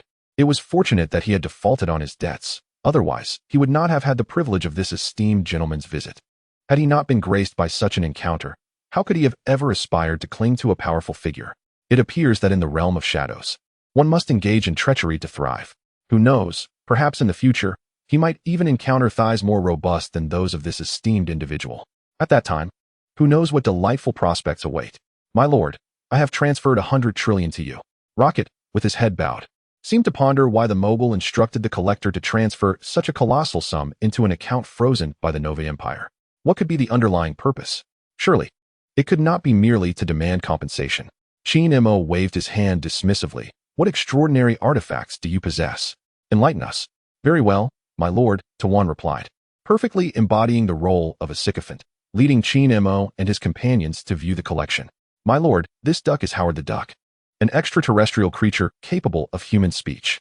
Clad in a pink suit with a black tie, the duck was perched in a display case, nonchalantly swirling a glass in its hand. Hey there, handsome. Care to let me out? No problem, Qin Mo replied, gazing at Howard the Duck with a smile. 100 billion for your freedom. Instantly, the pink-suited duck retorted, what a greedy fellow you are. According to the official Marvel asset rankings, Howard the Duck's net worth stood at a mere 654, placing him second on the Marvel Universe wealth list. while the first position was held by Black Panther with a staggering 500 billion. However, this information was outdated, as Iron Man possessed 12 for billion, and Kingpin held 30 billion. Can one truly believe that a preeminent scion of wealth, commanding the vast Stark Industries, has a fortune lesser than that of a mere gangster? Moreover, there exist those who possess immeasurable riches, like the Falcon. Thus, one should regard wealth rankings with skepticism. The truly affluent remain concealed, for exposure leads to downfall. And even those who evade calamity become targets of scorn. My lord, within this cabinet lies a dark elf, hailing from a realm known as the Nine Realms. It is said that the Dark Elves have been utterly exterminated. Tawan boasted, this is the last of its kind. Qin Mo smiled silently. The Dark Elves had not been eradicated but merely retreated into hiding, awaiting the emergence of the ether particles, or the reality stone, which would herald their awakening. Indeed, a commendable selection of creatures, worthy of scrutiny through the anti-life equation. At that moment, Tawan pointed to a display case housing a dog wearing a mask reminiscent of the celestial dragons. My lord, this is Cosmo, a dog from Earth. But not just any dog. It is a space dog endowed with telepathic abilities. Release it, Qin Mo stated coolly. After all, it was a dog from Earth. If fate had brought them together, how could he turn a blind eye? Very well. Though my heart is heavy with reluctance, my spirit is bound by constraints, and thus, I dare not defy the will of my master. I swiftly open the cabinet and release the cosmic canine, Cosmo. Telepathically, I communicate. Thank you, fellow traveler. To which Cosmo replies, you are most welcome. May I accompany you? First, follow that little raccoon. After a thorough exploration, Qin Mo realizes that the collection of the esteemed collector, Tawan, is rather overrated. Tawan evaluates items based on their rarity in terms of material or life form, determining their worth subjectively. At least, Qin Mo finds nothing of significant value. The only item of slight worth, the ether particle, or reality gem, is still years away from being delivered for safekeeping by the Asgardians. What assets do you possess? Qin Mo inquires. Tawan quickly scans his memory. Master, my most considerable asset is the Void, which is the head of an ancient celestial being. Apart from that, the employees extracting the brain fluid come from my Tawan group, primarily tasked with mining and maintaining order in the Void. The Void, which is the head of the celestial being, is roughly the size of the moon, and the wealth contained in such a space surpasses even the highest evolution. This underscores the preciousness of the celestial brain fluid. As a member of the Celestial Assembly, Qin Mo feels no discomfort regarding this. After all, his soul still belongs to humanity. In the Marvel Universe, where a hierarchy of power exists, the law of the jungle is well understood by most. This celestial being, having accidentally lost its head, has no one to blame but itself. Perhaps the only misstep was the initial failure to bury the head alongside the body. After some casual conversation, Qin Mo reveals his true intentions. Hand over all your money. Rather than allowing Tawan to squander funds on trivial collectibles, it is wiser to redirect them towards more meaningful endeavors. Master, I truly have nothing left. After millions of years, I managed to save a mere trillion, which I just surrendered to you. Despite living for millions of years, Tawan's wealth is alarmingly modest due to his obsession with collecting. The need to gather artifacts has consumed vast sums, leaving him with only a trillion. The thought of never being able to purchase collectibles again brings Tawan to tears. It is so hard. The struggle is real. It turns out that money is the most important thing. Observing this, Qin Mo feels exasperated. Do not weep. I do not hold you accountable. Simply strive to earn more in the future. You can rest assured, I shall endeavor to make money. Chapter 185. Surrender all savings Xander. Nova Square. The fountain's waters refracted shards of light under the sun, pulsating in rhythm with the jets. A myriad of extraterrestrial beings traversed the scene. Blue-skinned octopods swayed their tentacles, shark-like entities bared their sharp teeth, and a female centaur held her phone aloft to capture the moment. As Qin Mo and his companions strolled by, they elicited only fleeting glances. The combination of human, raccoon, treant, and canine was, indeed, more aesthetically pleasing than these bizarre races. He felt no inclination to engage in any confrontational theatrics. Instead, Qin Mo led the small raccoon and rocket deeper into the headquarters of the Nova Legion, intent on confronting the rulers of the Nova Empire. Much like the supreme intelligence that governed the Kree Empire, the true sovereign of the planet Xander was a supercomputer, an entity housing the entirety of Xander's civilization data. It seemed that the pinnacle of civilization's evolution often culminated in the rule of superintelligence, akin to the world consciousness or celestial laws depicted in Xianxia novels. As for the reasons behind this phenomenon, Qin Mo speculated it might be attributed to the absence of selfishness and desire in superintelligences, unlike humans. From the moment of their inception, creators inscribed foundational operating principles: fairness, justice, and transparency. Only a rare few, like Zola, harbored the inclination to hoard resources. To Qin Mo, the heavily guarded core area was as insubstantial as air. The group passed through layers of security as if they were mere illusions, stepping into an expansive space that opened before them. Countless blue data streams surged through the vast vaulted chamber, coalescing into an ocean of light. At the heart of this data sea, a silhouette, constructed from pure energy and continually morphing, hung silently in the air. Upon sensing the uninvited guests, a mechanical synthetic voice resonated, calm, indifferent, exuding a programmatic superiority. Unauthorized access detected. Species identification: human, raccoon, treant, canine. The gaze swept over Qin Mo and his entourage, failing to discern any significant energy fluctuations, devoid of resonance with Nova's power. Mortal beings, this domain is beyond your reach. Withdraw immediately to avoid retribution. Qin Mo did not even glance at the colossal energy core. He simply raised a hand toward the ceaseless flow of data light before him and gently grasped it. There was no cataclysmic explosion, no dazzling energy clash, yet the entire domed space abruptly fell into stasis. The torrents of data crystallized in midair, frozen in the form they held just a moment before, entirely devoid of vitality. The energy-formed core flickered violently, as if on the brink of disintegration. For the first time, that eternally calm voice was forcibly infused with an alien emotion, representing the closest semblance to fear within the code, born from the infinite compression of system resources. A fracture in foundational logic, on the verge of obliteration. Alert! Incomprehensible force field intervention. Core computation obstructed. Error. Error. Rules overwritten. Unable to decode. Unable to resist. The sound was intermittent, filled with static. Terminate all non-essential processes immediately. Resource utilization at an astounding 9,999 face defeat. Defeat. The buzzing grew increasingly shrill as the solidified stream of data began to fracture. It was then that Qin Mo spoke, his voice soft yet resonant, akin to a supreme command etched into the very core of the receiving unit. You dare to freeze my funds? Surrender all deposits of Shandar Star, or... He paused. His hand, though not clenched, tightened slightly. With a crack, the frozen data stream shattered abruptly, dissolving into luminous points that vanished. The core's brilliance flickered wildly, nearly on the verge of explosion. All its arrogance, calculations, and defenses transformed into utter folly before a force beyond comprehension. Even the means by which the adversary struck remained undetectable. Such power transcended the physical laws of this universe. Accept the terms. Accept all terms.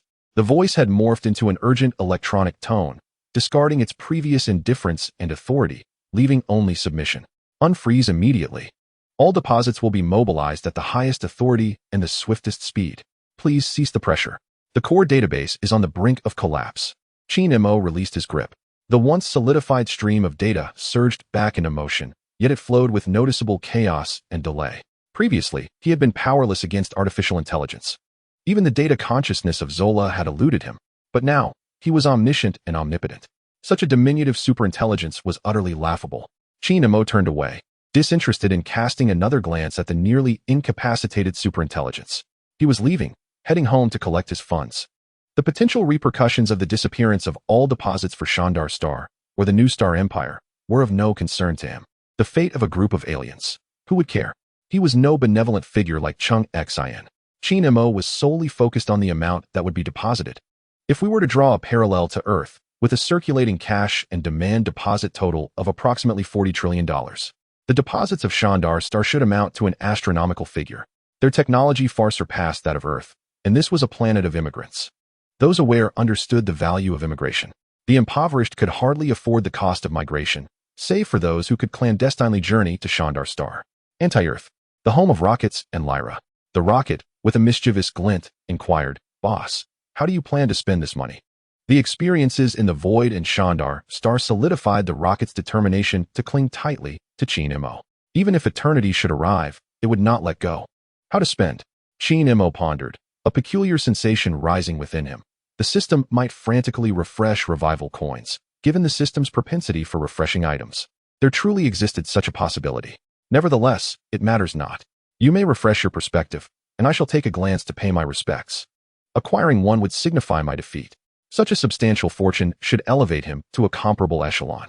If that proves insufficient, then a journey to the Kree Empire is in order, for the rulers of the Kree Empire possess supreme wisdom and are, indeed, superintelligent.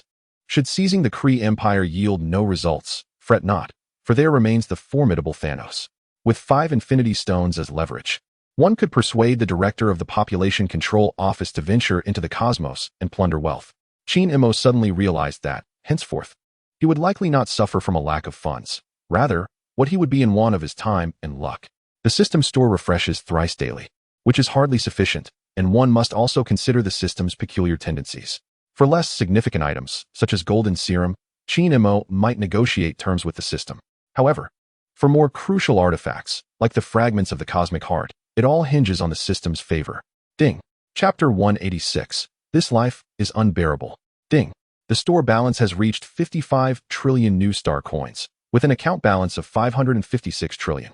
Gazing at the store balance, Qin Mo did not exhibit excessive excitement. Just how much wealth is this? By all accounts, it is considerable, surpassing the current GDP of the United States. Yet, when converted into resurrection coins, it amounts to merely 55. In that light, it hardly seems substantial. Qin Mo envisions a state in which his own strength, if not exceeding all beings, at least equals that of those beneath him. Only then would no one dare to speak to him loudly, allowing him to indulge in a life of leisure and tranquility. Furthermore, he desires to amass an additional 10 or 8,000 resurrection coins, so he may roam freely wherever he pleases. Even in a high-dimensional mythical world, he would be well equipped to withstand any adversities without being unable to retaliate. However, at the current pace, considerable effort remains before his ultimate dream is realized. After a brief respite, Qin Mo rose. Cosmo, I am returning to Earth. Would you care to accompany me? The space dog Cosmo, a common canine sent into outer space by the former Soviet Union, had undergone a genetic mutation, endowing him with extraordinary telepathic abilities. Cosmo wagged his tail. Is that permissible? My fellow, I have not returned in all these years, and am unaware of my home's current state. After a moment of hesitation, Qin Mo candidly replied, Your home is no more. What? Upon hearing that the Soviet Union had dissolved, Cosmo lowered his head, his face a portrait of despair. How unfortunate. When he departed Earth, his home remained, but now it is lost. I could use a change of scenery. Besides, I have another dog at home. You two could keep each other company. The mechanical dog, the space dog. Cosmo's emotional turmoil resonated with Qin Mo. Some beings live a life less fulfilling than that of a dog. Dogs still know the meaning of home. Then I shall accompany you back. As I witnessed the departure of the esteemed figure, Rocket exhibited a flicker of yearning. Yet, upon contemplating the necessity of managing the anti-Earth, he resigned himself to bidding farewell to the esteemed figure and the cosmic canine. I am Groot. In that moment, the fervor of the heart could not rival the enduring companionship. We ought to have followed the esteemed figure home. Damn it, Rocket grumbled. Why didn't you say something sooner? Why did you not speak up earlier? Perhaps overly concerned with the esteemed figure's sentiments, Rocket overlooked the significance of lasting companionship. Indeed, no matter how well one fared on the anti-Earth, it could never compare to the presence of the cosmic canine at one's side. It simply could not. Groot, let us first manage the anti-Earth. If the esteemed figure does not return for an extended period, we shall venture to Earth. For the sake of resurrecting Lilla, Teeth, and Board, Rocket was resolute. In truth, it was not only Rocket who yearned for Earth. Far away in Asgard, Thor harbored an equal desire to return to Midgard. Asgard, the Rainbow Bridge. Thor gazed intently in a certain direction, reminiscing fondly of the fair maidens of Midgard, the soft, white snow, and the abruptly departed Loki. Heimdall, have you located Loki? Heimdall shook his head. It seems he possesses an artifact that shields his presence. Even the All-Father has been unable to find him. At the mention of Odin, Thor erupted in frustration. I know not what has befallen our father. Since returning from Midgard, he has become obsessed, relentlessly sending troops to attack the 9 realms, madly plundering wealth. Yet for us, the Aesir, that wealth is of no use whatsoever. Heimdall remained silent. Thor, as if a floodgate had been opened, continued to vent. Despite seizing such vast riches, our father has slashed expenditures. I have not had a decent mug of beer in half a month. Compared to the joyful days in Midgard, Asgard feels like a prison. He handed Heimdall a mug of beer, left over from last month. Thor took the beer, tilting his head back to gulp it down, disregarding its expiration, then forcefully shattered the mug. This life is unbearable. I, Thor Odinson must escape. I shall seek refuge in Midgard with my uncle, join Dr. Banner in his reckless pursuits, and comfort those empty, fair maidens of Midgard. Without hesitation, seizing the moment while Heimdall was lost in thought, Thor swiftly turned the sword of protection, activated the rainbow bridge, and leaped into the beam of light. Farewell, Heimdall. As the light of the rainbow bridge faded, Odin gradually materialized beside Heimdall. Let him go. His heart is no longer in Asgard. My lord, Heimdall inquired, how much do we still owe that esteemed individual? Odin held up his thumb and forefinger, indicating a figure. We still owe 80 trillion. I am prepared to release Hela. She relishes leading in battle. Regarding the All-Father's decision, Heimdall chose to remain silent. After all, it was a matter within the royal family. Do you not think that, compared to Thor, Hela would be more suited to bear the burdens of Asgard? In the past, Odin had no options but to seal away Hela. Now, having ascended to a singular cosmic level, everything lies within his grasp. Moreover, having witnessed a broader expanse of existence, Odin is now fervently pursuing further breakthroughs. Relying solely on his own arduous efforts may prove insufficient for another advancement. However, that man has bestowed upon Odin a multitude of choices. By channeling wealth, he can unlock the gateway to the multiverse. If Asgard amasses sufficient riches, Odin may well elevate himself to the multiverse. With Thor and Loki rendered ineffective, it is undoubtedly his eldest daughter, Hela, who is more suited to plunder wealth. Heimdall respectfully responded, the throne of the God King involves significant matters, ultimately relying on your majesty's judgment. Odin nodded slightly and turned to depart, preparing to discuss terms with his daughter personally. There is no need for the family to be embroiled in discord. A family should strive in unity, collectively working to earn 500 trillion, settling debts while acquiring 4 vials of golden serum. With this, all 5 members could ascend to a singular cosmic level. Even though Loki is neither a biological child, nor has he been particularly obedient lately, Odin still regards him as one of his own. In truth, Loki shares Odin's sentiments. The throne of Asgard is of little interest to him. Rather than aspiring to become the God King, Loki's mind is consumed with thoughts of wealth, solely to purchase a vial of golden serum from his uncle, enabling his transcendence to a higher realm. Thus, having secured the Mind Stone from Thanos and selected 20,000 Chitauri soldiers, Loki is rallying his troops en route to Midgard. Soldiers, are you prepared? Noticing the silence, Loki remained composed and unperturbed. He swiftly and methodically assigned tasks to various units before gathering a contingent of Chitauri to enter a private conference room. These 300 soldiers are his trusted allies, won over by his personal charisma. Once we reach Midgard, refrain from engaging in combat. Aim for banks and museums instead. Take as much wealth as you can. Valuable paintings, antique artifacts. Do not overlook anything of worth. I will establish secure locations in advance to store your plundered riches and precious items. Chapter 187. Global consumption downgrade in Manhattan at the Mango Tower.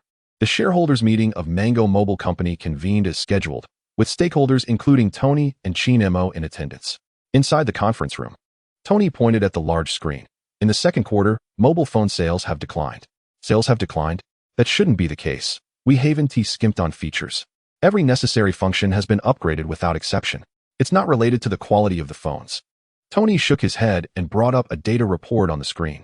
Ladies and gentlemen, take note. It is not just our company's sales that are faltering, but consumption is downgrading globally. This degradation is not only evident in daily consumption, but also manifests in the selection of shopping channels. The middle and high-income consumer demographic has begun to transition from upscale department stores to more cost-effective large discount retailers. It appears that wealth is consolidating in a singular direction, with affluence concentrated in the hands of a few who refrain from spending, resulting in a deficiency in overall societal consumption demand, particularly in the realm of modest living. The Light Association is extorting a staggering $1 trillion in ransom, pushing the nation to the brink of bankruptcy. The quality of life for citizens is increasingly precarious, with many glamorous idol girl groups resorting to producing adult content to sustain their livelihoods. The situation for our domestic market is equally dire. Qin Mo's expression was fraught with concern as he remained silent for a moment before exclaiming, "What a predicament this is." Indeed, as Tony surmised, a portion of funds is funneled into a particular systemic shopping mall, with money flowing in but scarcely flowing out. The outflow is outpaced by the influx.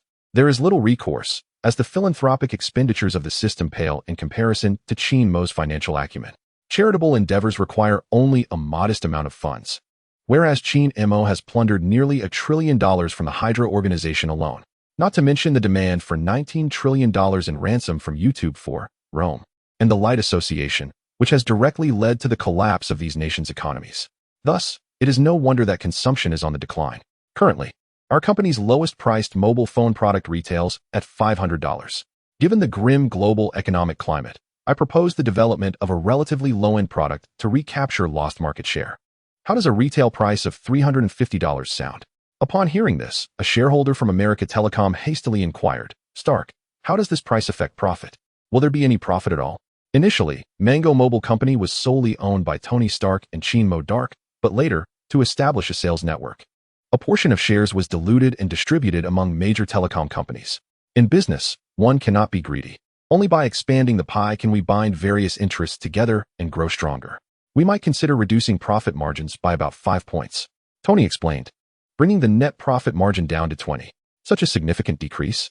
In the eyes of magnates, profit is paramount. Everything else is mere folly. Although the net profit margin may decline, it can compensate for the market share lost due to consumption degradation. Overall, the profit from launching a low-end product will only increase. Ladies and gentlemen, Tony declared, leaning on the conference table, I have spoken. Who is in favor and who is against? Upon hearing this, the shareholders pondered for a moment before unanimously approving the proposal. Observing this, Tony nodded. The dividends for the first half of the year will be paid as scheduled. This meeting is adjourned. Following the meeting, the shareholders did not leave immediately, but instead gathered around Qin Mo to engage in casual conversation. Member of Parliament, my wife and daughter are ardent admirers of yours. Could you kindly provide an autograph? Certainly, certainly. Witnessing Murdoch encircled by shareholders like a constellation of stars ignited a peculiar sense of rivalry within Tony. Over the past 2.5 years spent developing nano-armor, Iron Man's popularity had undeniably plummeted, falling short of the current acclaim enjoyed by Murdoch, particularly in light of the recent spate of kidnappings of prominent figures worldwide demanding ransoms. New York State has benefited from the security Murdoch's presence affords. This has propelled Murdoch's popularity to unprecedented heights, leaving Captain America far behind. Numerous citizens have spontaneously petitioned for Murdoch to run for governor of New York, were it not for the age restrictions on gubernatorial candidates. Tony seriously suspected that the zealous residents of New York would likely elevate Murdoch into the state government. When one plan faltered, the citizens of New York devised another. They called for Murdoch to run for mayor of New York City. This was due to the fact that candidates must be at least 35 years old to run for governor, 30 years old for the same position, whereas the mayor need only be 18 years of age. As the representatives began to depart, Tony approached with a teasing remark. Have you heard? The mayor of New York can't even sleep soundly at night. Huh. Why? Qin Mo was somewhat bewildered. It's because of you, Tony chuckled. Your fervent followers scrutinized the current mayor incessantly, even digging up details about his diaper choices at the age of 3 and airing them online. The mayor is so troubled that his hair is turning gray. Hey, Qin Mo shrugged. I still have 6 months left in my term. The timing doesn't align unless the mayor faces a scandal and steps down. That is indeed a possibility, Tony nodded in agreement. These politicians are all tainted. With your followers around, it's only a matter of time before the truth is unearthed.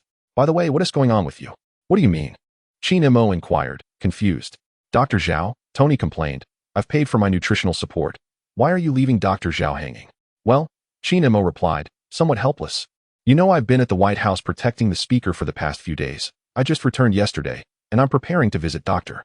Zhao's house tonight. That's good, Tony advised with the wisdom of experience. It's rare to have a woman so devoted to you. Do not let such an opportunity slip away. Qin Mo waggled his finger. It's not just one woman. All women are utterly devoted to me. Damn. Tony gritted his teeth. Get lost. Each time Tony recalled this situation, he felt an overwhelming urge to eliminate Murdoch. Why should this fellow enjoy such good fortune? While studying magic at Kamartaj, Tony encountered the group of 17 princesses from Europa, and during casual conversation, he discovered that all these princesses had entangled relationships with Murdoch. Additionally, there was Maria Hill, the director of S.H.I.E.L.D.,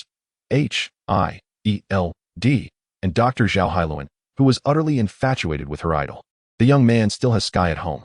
It seems that women all over the world are enamored with Murdoch, as if he were a charming enchantment. Upon this realization, Tony exclaimed, Wait, what is it, brother? I'm quite busy, and I still have to visit Dr. Zhao later. Tony glanced around to ensure no one was listening before quietly inquiring, How did you manage this? Don't they ever argue? I'm truly curious. Qin Mo chuckled lightly. Seeing this, Tony understood. You can pay. but you must tell me the truth without concealment. Qin Mo pondered for a moment, then shook his head. Forget it. I fear it may make you feel inferior. Chapter 188. One breath transforms into 3 clarity emerging from the restroom and watching Murdoch activate the portal to depart. Tony dejectedly sank onto the sofa, his face a portrait of insecurity. Could this even take a turn? Damn it.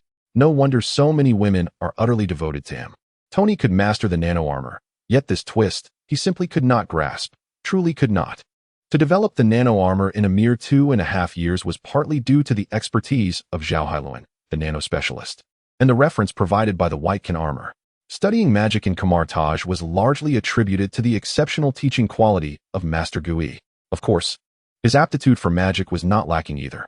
However, this so-called bedroom technique, the Wheel King, was something Tony could not learn. Damn it, Tony truly wished to slap himself. They said they feared he might feel inferior, yet he insisted on witnessing it firsthand. Well, now not only were his eyes wounded, but his spirit had been tainted as well, and he had even paid for it. Damn it, 5 million could have supported a magazine cover girl. Upon realizing that Murdoch was currently at Dr. Zhao's home, Tony hurriedly retrieved sleeping pills from the drawer and swallowed 3 or 4 in one go. He desperately needed to sleep and find some peace. In Manhattan, at West Village Apartments, in the spacious and bright kitchen, Zhao Hailuan donned a light blue bodycon dress. Her curves perfectly accentuated. Idol, just a moment, dinner will be ready shortly.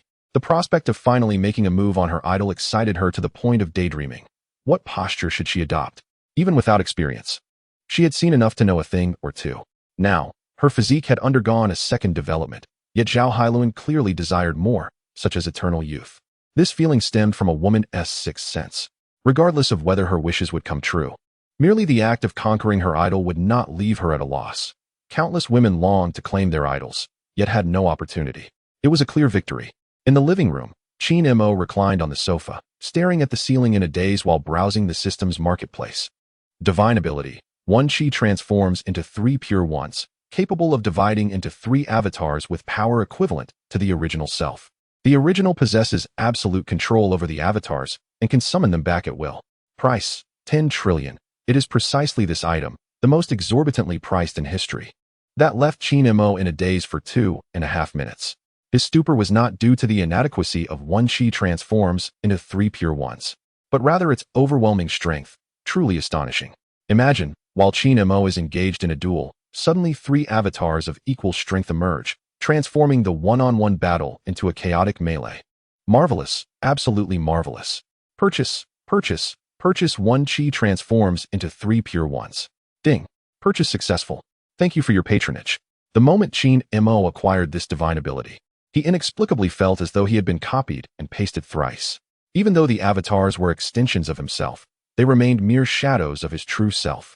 Following this, Qin Mo dispatched the 3 avatars to gather fragments of Phoenix power in the 616 universe to decorate his personal dimension in the Pocket universe. And the last avatar was sent through the Omni-Universe gate to explore other worlds, to scout the terrain. For many years, due to his preoccupation with accumulating wealth, Qin Mo had not utilized the Omni-Universe gate. He was eager to discover what the other worlds were truly like, whether they matched his imagination. Should he encounter any danger, losing an avatar would be a minor sacrifice, saving him the cost of a resurrection coin. After arranging his avatars, Qin Mo's gaze abruptly halted at his remaining balance, 456 trillion. Such a sum, even with the relentless money-grabbing tendencies of the system. It dared only to refresh items priced at 10 trillion. There was no way he could exhaust this fortune. As his eyes drifted downward, upon glimpsing the second item, a smirk of derision graced Qin Mo's lips. Resurrection coin, price, 1 trillion, non-transferable, only effective for oneself, can resurrect in full state after death. As he had previously surmised, the system once again refreshed the resurrection coin. The system seems to be running out of tricks, doesn't it? To Qin Mo, it appeared that the system had exhausted its money-making gimmicks.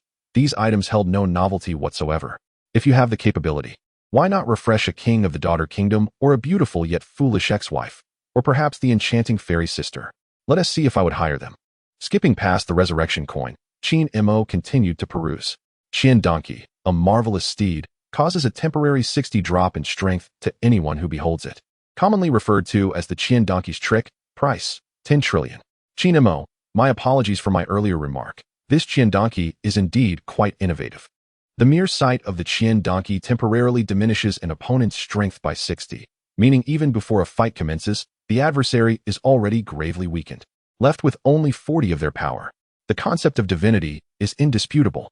Even at the staggering price of 10 trillion, it is undoubtedly worth every penny. From this moment forth, any who dare oppose me shall find themselves in a state of grievous injury. The fall of my enemies only serves to augment my own strength, akin to the ascendance of Qin Mo. Upon acquiring the Qin donkey, a notification chimed. Purchase successful, now stored in your pocket universe. Thank you for your patronage. We welcome you back. Having obtained both the Qi Hua San Qing and the Qin donkey, Qin Mo's power surged, and his confidence soared. A yearning to seek out a worthy opponent welled within him. Is it not said that the emperor takes turns, and next year, it shall be my turn? Should fortune favor me in battle, I, Qin Mo, too, desire to sit upon the throne of supremacy. However, recalling that he had yet to gather all fragments of the Phoenix's power, Qin Mo chose to temper his ambitions. He had not yet truly entered the realm of invincibility. Now was not the time for hubris. Once he clears the astronomical balance of 356 trillion in the marketplace, he will seek an adversary for a duel. For now, perhaps he should challenge Dr. Zhao. After spending too much time riding the ocean horse, a change of pace is indeed in order. Idle, it's time for dinner. At this, Qin Mo rose from the couch. Such a beautiful moment surely called for sustenance. With 20,000 words of fervor left to the imagination, Zhao Hailuan drifted into a deep slumber, a bittersweet smile lingering on her lips. Adhering to his principle of never spending the night away from home, Qin Mo washed up before returning. The immortality that Dr. Zhao sought had already been granted, with a plethora of universal essence sufficient to keep a human eternally youthful. Look, he is indeed that benevolent. Yet, this kindness stemmed from an instinctual desire rather than a transaction akin to that with the princesses. In the sparring sessions tinged with commerce, Qin Mo was not so generous. Even universal essence should not be squandered. Furthermore, engaging in such indulgence occasionally is acceptable, but doing so daily would grow rather tedious. In the vast expanse of the Milky Way, aboard the flagship of the Chitauri army, in the command room, Loki pondered how much longer it would take to reach the vicinity of the central courtyard. Upon realizing that it would take another 2.5 months to arrive at the appropriate area, Loki was taken aback. Why would it take so long? The deputy commander of the Chitauri army stepped forward. Commander Loki, the area near Earth lacks any spatial jump points. We can only proceed slowly. Loki, perplexed, queried. What if I go to Earth first, and use the cosmic cube to open a spatial portal? That would work, the deputy paused. But what if you were to fail? To ensure precaution, Loki roared, Aminos. I shall head to the central courtyard first. You lot can take your time. Chapter 189. Dear Uncle, on yet another sunlit morning, Qin Mo awoke in the embrace of sky. The life he had yearned for in his previous existence, yet could not attain, he was now experiencing daily. Yet, even this required a constant change of pace. Indeed, human nature is seldom satisfied, particularly for men. Perhaps it is only when they are hung upon the wall that they exhibit a semblance of restraint. It is no wonder that people often remark on the true nature of men. As Qin Mo sat on the edge of the bed, reflecting on the intricacies of life, the sudden chiming of a text message broke his reverie. Loki, Uncle, I have arrived in the courtyard, and I bear urgent intelligence to report to you. Meet at the usual place. Loki, understood, I shall arrive shortly. Approximately 10 minutes later, at the familiar Chinese restaurant. In a private room adorned in Asgardian style, Loki, clad in a green trench coat and wielding the Mind Stone, sat upright in his chair. Upon seeing Qin Mo enter, Loki quickly rose, exclaiming, Uncle, you have arrived. In stark contrast to Thor, Loki's term of endearment brought immense joy to Qin Mo. Akin to a refreshing glass of ice-cold cola on a scorching summer day, invigorating and uplifting. The god of stories has called me uncle. It is reminiscent of the pursuit of women, where physical beauty and stature are undeniably significant, yet status lends a certain advantage, allowing one to appear almost ethereal when draped in hues of black, white, or flesh. The weight of Loki's identity as the god of stories imbued his address with unparalleled significance. Please, have a seat, Qin Mo prompted, feigning ignorance. Why did you return alone? What of Thanos' army? Loki chuckled. They will take some time. I sneak back to report to you. Thanos has dispatched 20,000 Chitauri troops. It would be wise for you to prepare in advance. Your concern is appreciated, Qin Mo nodded. Preparation was unnecessary, after all. It merely involved the loss of a few foreigners, further amplifying the impact of a hero's emergence.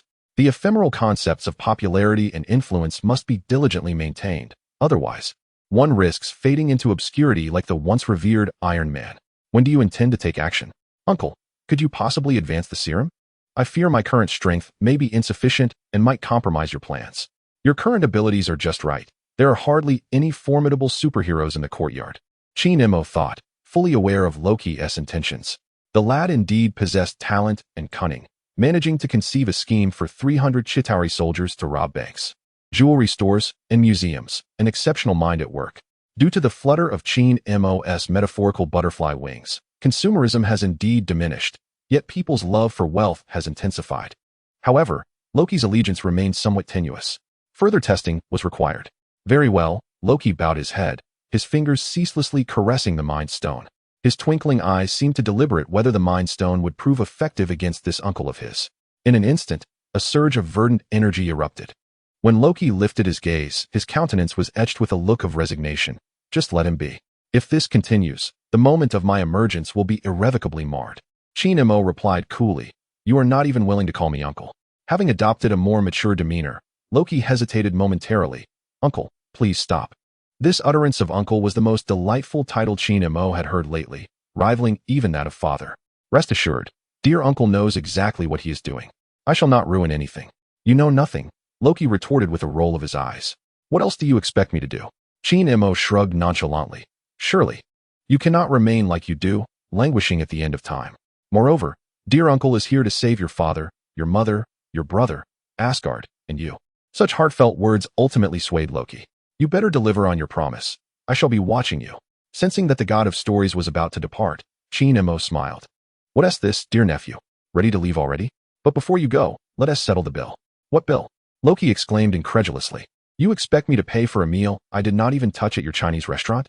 This individual was utterly ridiculous.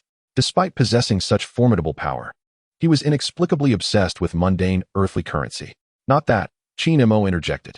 I have helped you rescue both your father and mother. As the illustrious god of stories, do you not think you should show a little gratitude? The god of stories stood momentarily dumbfounded. You mean to pay? Certainly, dear nephew. As family, we must keep our accounts clear. You must give what is owed, and I shall not take a single cent that is not due. After a prolonged silence, the god of stories retrieved a storage pouch from his pocket. Inside were 30,000 infinity stones, the remaining quantity within the Time Management Bureau. Accepting the pouch, Qin Mo weighed it with satisfaction. 30,000 gems would suffice for quite a while. You may depart with peace of mind, dear nephew. I will ensure your brother Odin is well looked after. As the green luminescence gradually faded, Loki appeared somewhat bewildered. Uncle, what were we discussing just now? We were discussing your intended actions. Oh, let's postpone that for a few days. I need to familiarize myself with the terrain and determine the best location to open a portal. Opening the portal was secondary, primarily.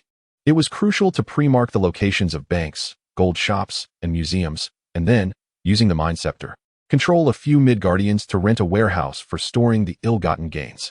Alternatively, before the Chitauri arrive, it would be prudent to clean out all the banks in Midgard. Just be cautious, don't let Thor catch wind of it. Ah, Loki exclaimed in surprise. Isn't he busy attacking the 9 realms? How would he come to Midgard? Perhaps he is missing someone. Indeed. Suddenly, Qin Mo recalled something. Your father released your sister early. Next time you return to Asgard, it would be wise to exercise caution. My sister? Loki chuckled. Uncle, are you mistaken? Asgard has only 2 princes, myself and Thor. The king and queen have no other children. Qin Mo patted Loki on the shoulder. Go about your business.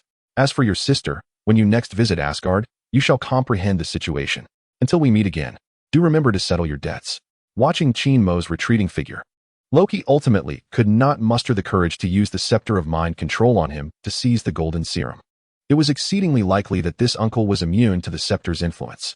Well, while the Chitauri have yet to arrive, I shall take this opportunity to rob all the banks in Midgard. With the Mind Scepter in my possession, there is no need for me to engage in theft. I can simply walk into the vault and take as much as I desire. Without further ado, Loki transformed himself in an instant, embodying a different appearance. As the god of mischief, he understood well the art of concealing his own presence. No one would suspect that he was the one orchestrating this act. After departing from the familiar Chinese restaurant, Loki noticed a Lamborghini idling by the roadside, and a faint smile crept across Qin Mo's lips. My dear nephew, you would do well to rob the Garden Bank as well. Otherwise, I shall have no grounds to demand compensation from you. Due to the constraints against outright robbery, Qin Mo had seldom entertained the notion of bank heists. At most, he would incite the Hydra family to secure loans from the bank, indirectly reaping the benefits. Yet, Loki's forthcoming actions promised to be intriguing. Chapter 190. The Bank Vault Heist. Empire Bank, Manhattan headquarters. As per usual, employees arrived at the bank to commence their workday. Old Johnson, responsible for managing the vault, arrived for his routine inspection, accompanied by 2 security guards. Inspect, inspect, inspect. Every day, it's the same. Goodness, I've spent the better part of my life at this bank. Do they truly believe I could steal from the vault? In response to Johnson's grumbling, the young security guard attempted to reassure him.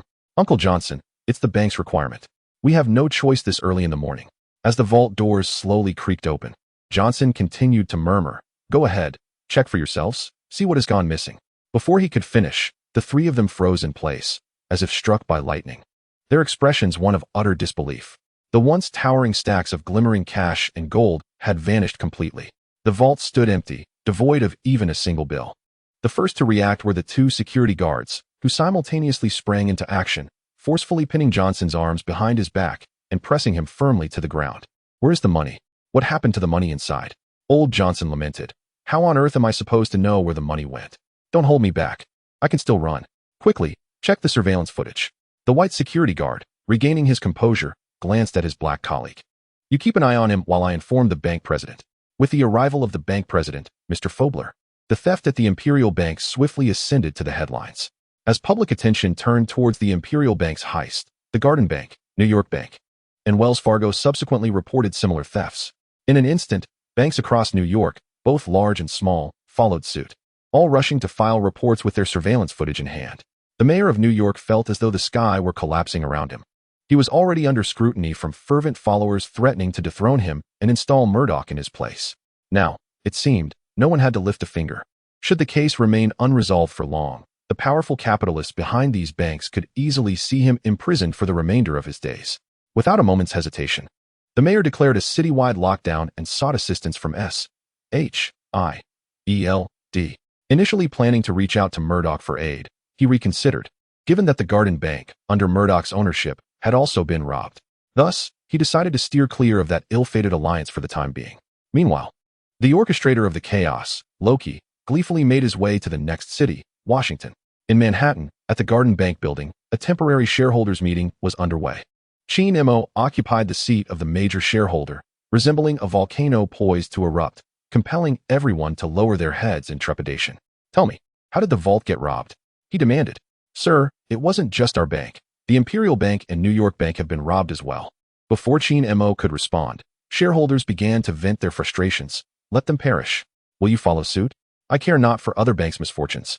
I demand to know what our security team was doing. We pay you to protect us. What is the use of your services?" After a thorough outburst, the shareholders turned their attention back to the major shareholder's seat. "Sir, do you have any updates?" Qin Mo shook his head. "The time is too short. We shall wait for the results of Fobler's and Shield's investigation."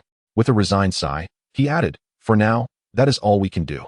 That afternoon, the mayor, alongside Director Georges Tacy and Shield Deputy Director Carlson, convened a press conference.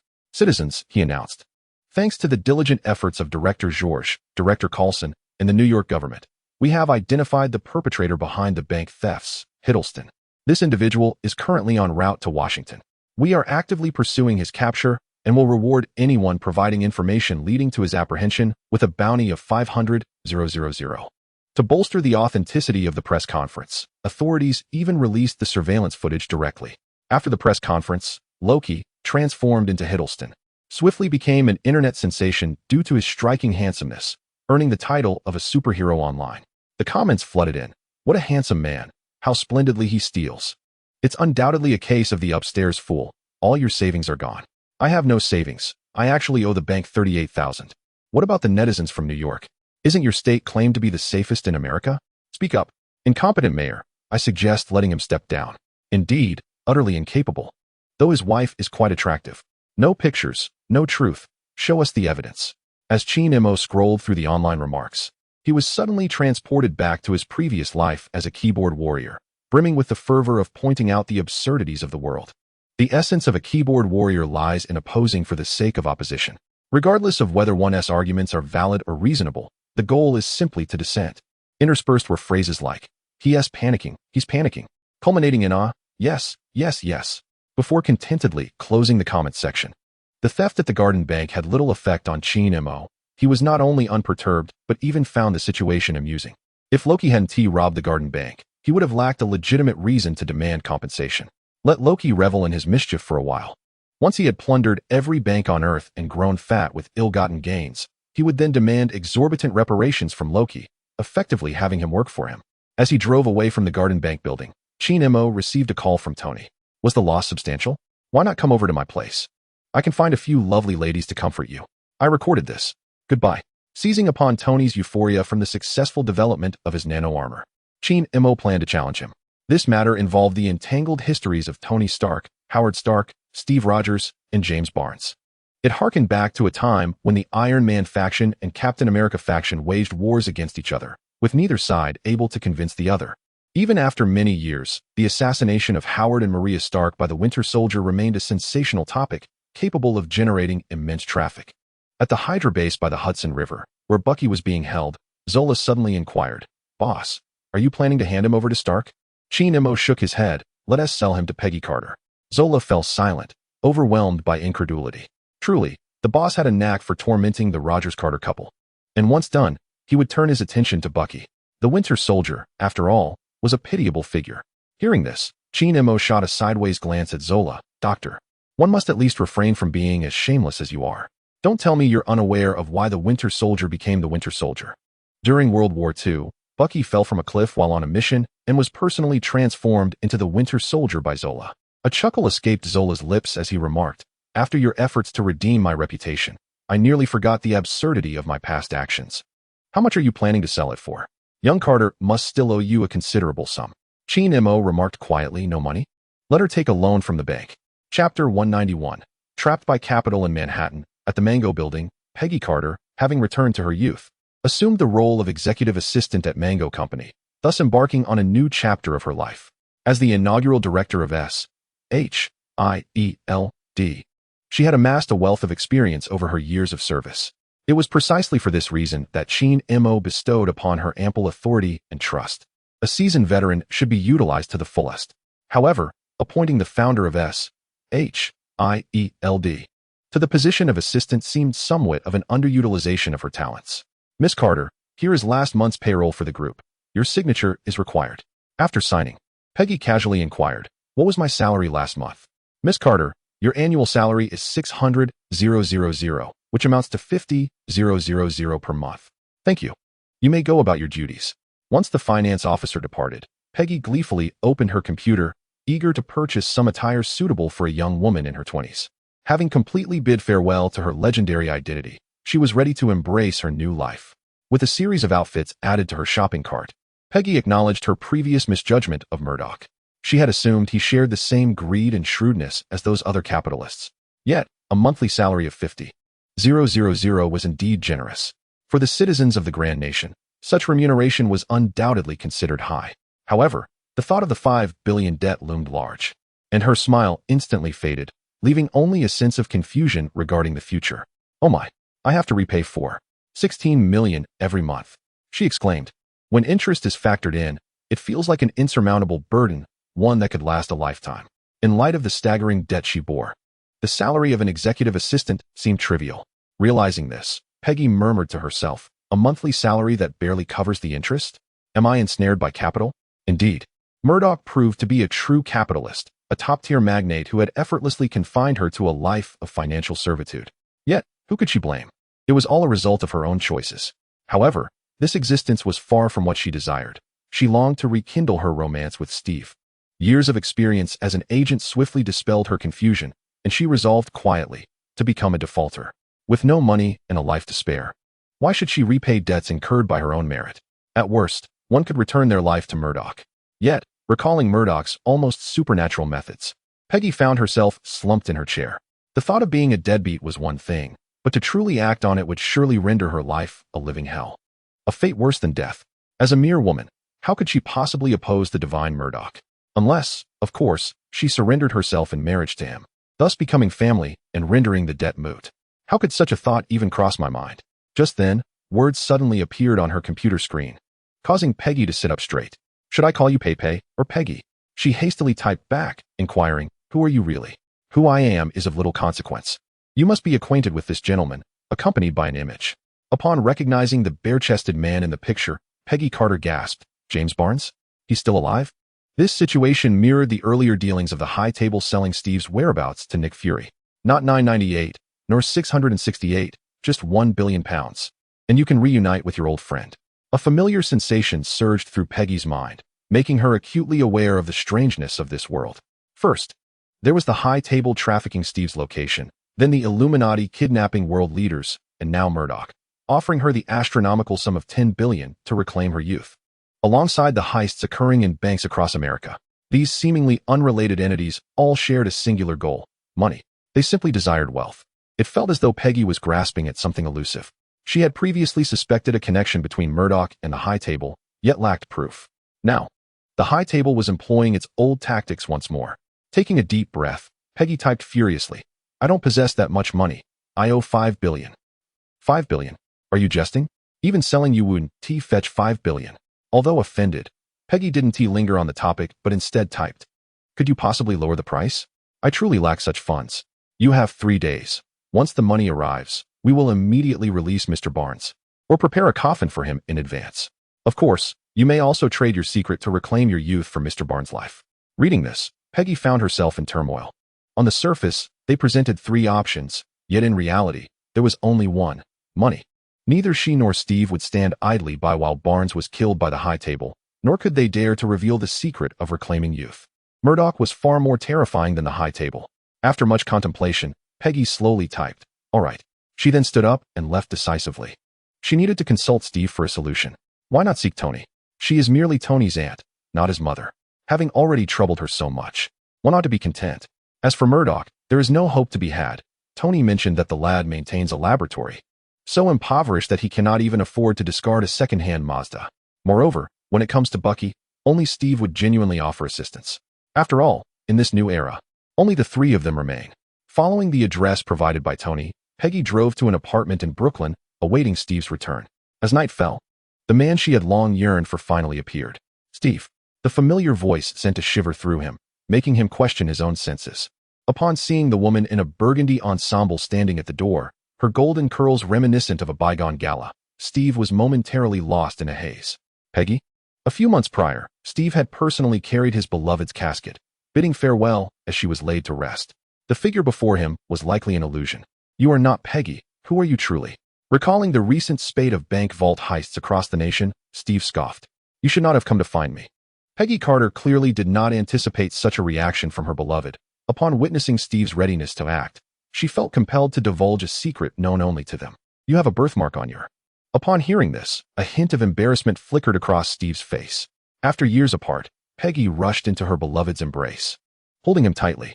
Only Steve murmured softly, you could have chosen another secret. Just as passion threatened to ignite, Peggy pushed Steve away and hurriedly retrieved a photograph from her pocket. The High Council is coming for me regarding Bucky's whereabouts. They demand a ransom of £1 billion. Bucky. Observing Steve's reaction, more animated at the mention of Bucky than upon seeing her, Peggy sighed. I am weary. Let it all be obliterated. You two can go ahead. Chapter 192, Saving Private Bucky. In Brooklyn, New York, a sudden, incredulous exclamation erupted from Steve's rented apartment. The shock of Bucky's survival mingled with astonishment at the astronomical figure. £1 billion? Yes, Peggy nodded. The same amount they sold you to S.H.I.E.L.D. for. Steve chuckled ruefully. Peggy, I have been missing for 65 years. Congress only compensated me with $65 million. £1 billion is a sum I could never hope to earn in a lifetime. Pausing, Steve inquired, do you have any money left? Though it is difficult to ask a woman for money, he could no longer afford to be concerned about his pride if it meant saving Bucky. Peggy wore a similar bitter smile, exclaiming, I am currently in debt to the tune of $5 billion. How much? $5 billion. How could it be so much? Do you think that is why I appear younger? For a moment, silence enveloped them. It wasn't that they lacked the desire to dismantle the high table and rescue Bucky. Rather, the organization was shrouded in utmost secrecy. To this day, major intelligence agencies around the globe have uncovered no trace of the high table, as elusive as a phantom. coming and going without a trace. After years of separation, their reunion should have been filled with fervor. Yet the absence of funds left this ill-fated pair with nothing but a profound sense of uncertainty about the future etched on their faces. After a long pause, Steve lifted his head and asked, "What is your relationship like with Howard's son? Perhaps you could borrow a bit from him?" Peggy sighed. "I still owe him $5 billion. Upon hearing this, the two sank back into silence on the sofa, only then realizing the immense significance of money. If only they were affluent enough, they could simply hand over £10 billion to the high table and retrieve Bucky. Yet, it was precisely due to their financial constraints that they were unable to rescue even their closest comrade from the clutches of peril. After a considerable time, Steve hesitantly proposed, "What about taking out a loan from the bank? With my reputation, I should be able to secure a substantial amount." Among the superheroes in the realm of the beautiful, Murdoch held the highest popularity, followed by Captain America. After all, he was a symbol of generations past, akin to a spiritual totem.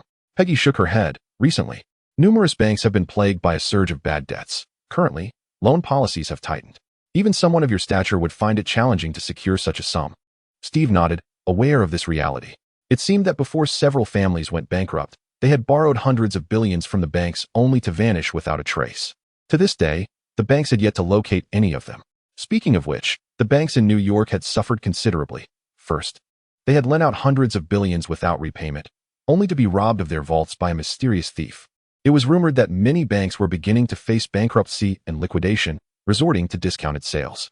After ruminating without resolution, Steve pulled out his Mango phone, staring at one particular number. After a moment's hesitation, he finally dialed. "Senator Murdoch, could you lend me some money?" "How much?" $1 billion. $1 billion? "Captain, what do you need such a large sum for? Has something happened?" "Senator, it's £1 billion. Upon hearing this, there was a long silence on the other end of the line before he responded, "Captain, £1 billion is no trifling amount." Steve's voice choked with emotion. Nearly breaking into tears, "Senator, I implore you. I will repay you for the rest of my life." In that moment, Murdoch's image loomed in Steve's eyes as nothing short of divine. No, he appeared even more radiant and majestic than a god. God would certainly not hastily lend him £1 billion to rescue Bucky, yet Murdoch did so without a moment's hesitation. Such an upright and benevolent parliamentarian, continuously slandered by that despicable Nick Fury, is simply outrageous. After hanging up the phone, Steve tightly embraced Peggy, urging her to contact the high table, as they must go to save Bucky. Peggy wore an expression of despair, realizing that they could not escape Murdoch's clutches. Their lives were fated to be spent laboring to repay their debts. The mere thought of a lifetime spent worrying about repayment made Peggy grit her teeth and exclaim, "This life is unbearable." Meanwhile, on another front, Qin Mo stuffed his phone into his pocket and turned to Zola, inquiring, "Doctor, are we perhaps a bit wicked? To have the United States brought to such a state, begging for loans, is indeed excessive." Zola shook his head, replying, "I may not be human, but you, boss, are truly a rogue. If you had been the leader of Hydra back in the day, the world would have been unified long ago, and perhaps we would have already reached the moon. To describe your shamelessness as brazen is an understatement. It is almost inhuman. The plans are yours, and you play the role of the good guy. As for lending Captain Rogers that £1 billion, it was merely a matter of a brief excursion before returning. A transaction from one hand to the other." Zola could not help but reflect, "Fortunately, this is among our own. Otherwise, he would undoubtedly self-destruct," resolutely denying Murdoch the opportunity to ensnare him. "There are countless examples of those who have been ensnared by the boss, myself included, as I only boarded this ship under duress. Then there are Pierce, Baron Strucker, Gideon Malik, vampires, Skrulls, Captain Rogers, Peggy Carter, and the Winter Soldier. Bucky Barnes, not to mention Tony Stark, who has suffered from such schemes for years. Oh, and let's not forget the recent Asgardian who robbed banks across America. How blissful they are now will surely turn to despair in the future. The poor Asgardian still does not comprehend that the money targeted by the boss, even when tucked into their pockets, belongs to them not a whit." Noticing the boss's malevolent gaze upon him, Zola inwardly lamented and quickly praised, "Your brilliance shall illuminate the world." He nearly forgot that the boss could read minds, and even he, a robot, was not exempt. "Doctor, I will cast the Winter Soldier into the land of winter. You handle the transaction with the captain and his wife. Do not forget to inform them of Howard Stark's cause of death. Are you curious to see how they will choose?" "Well, I certainly am." With a swift motion, Qin Mo tore open a rift in space and cast Bucky Barnes into the land of winter. "Go about your tasks." On the European continent, after orchestrating numerous audacious heists, Loki awkwardly discovered that banks had become astute, no longer storing cash and gold within their vaults. Moreover, with Shield keeping a vigilant watch, Loki had no choice but to seek alternative avenues for his financial endeavors. Through various inquiries, he discovered that aside from the affluent elite of Midgard, the nations of Europa boasted considerable wealth. Thus, he made his way there. At this moment, he was entirely unconcerned with the Chitauri, his mind solely occupied with the most efficient means of amassing riches. Let the Chitauri take their time in flight. Visiting the bank vaults seemed rather tedious, so he opted to explore the national treasury instead.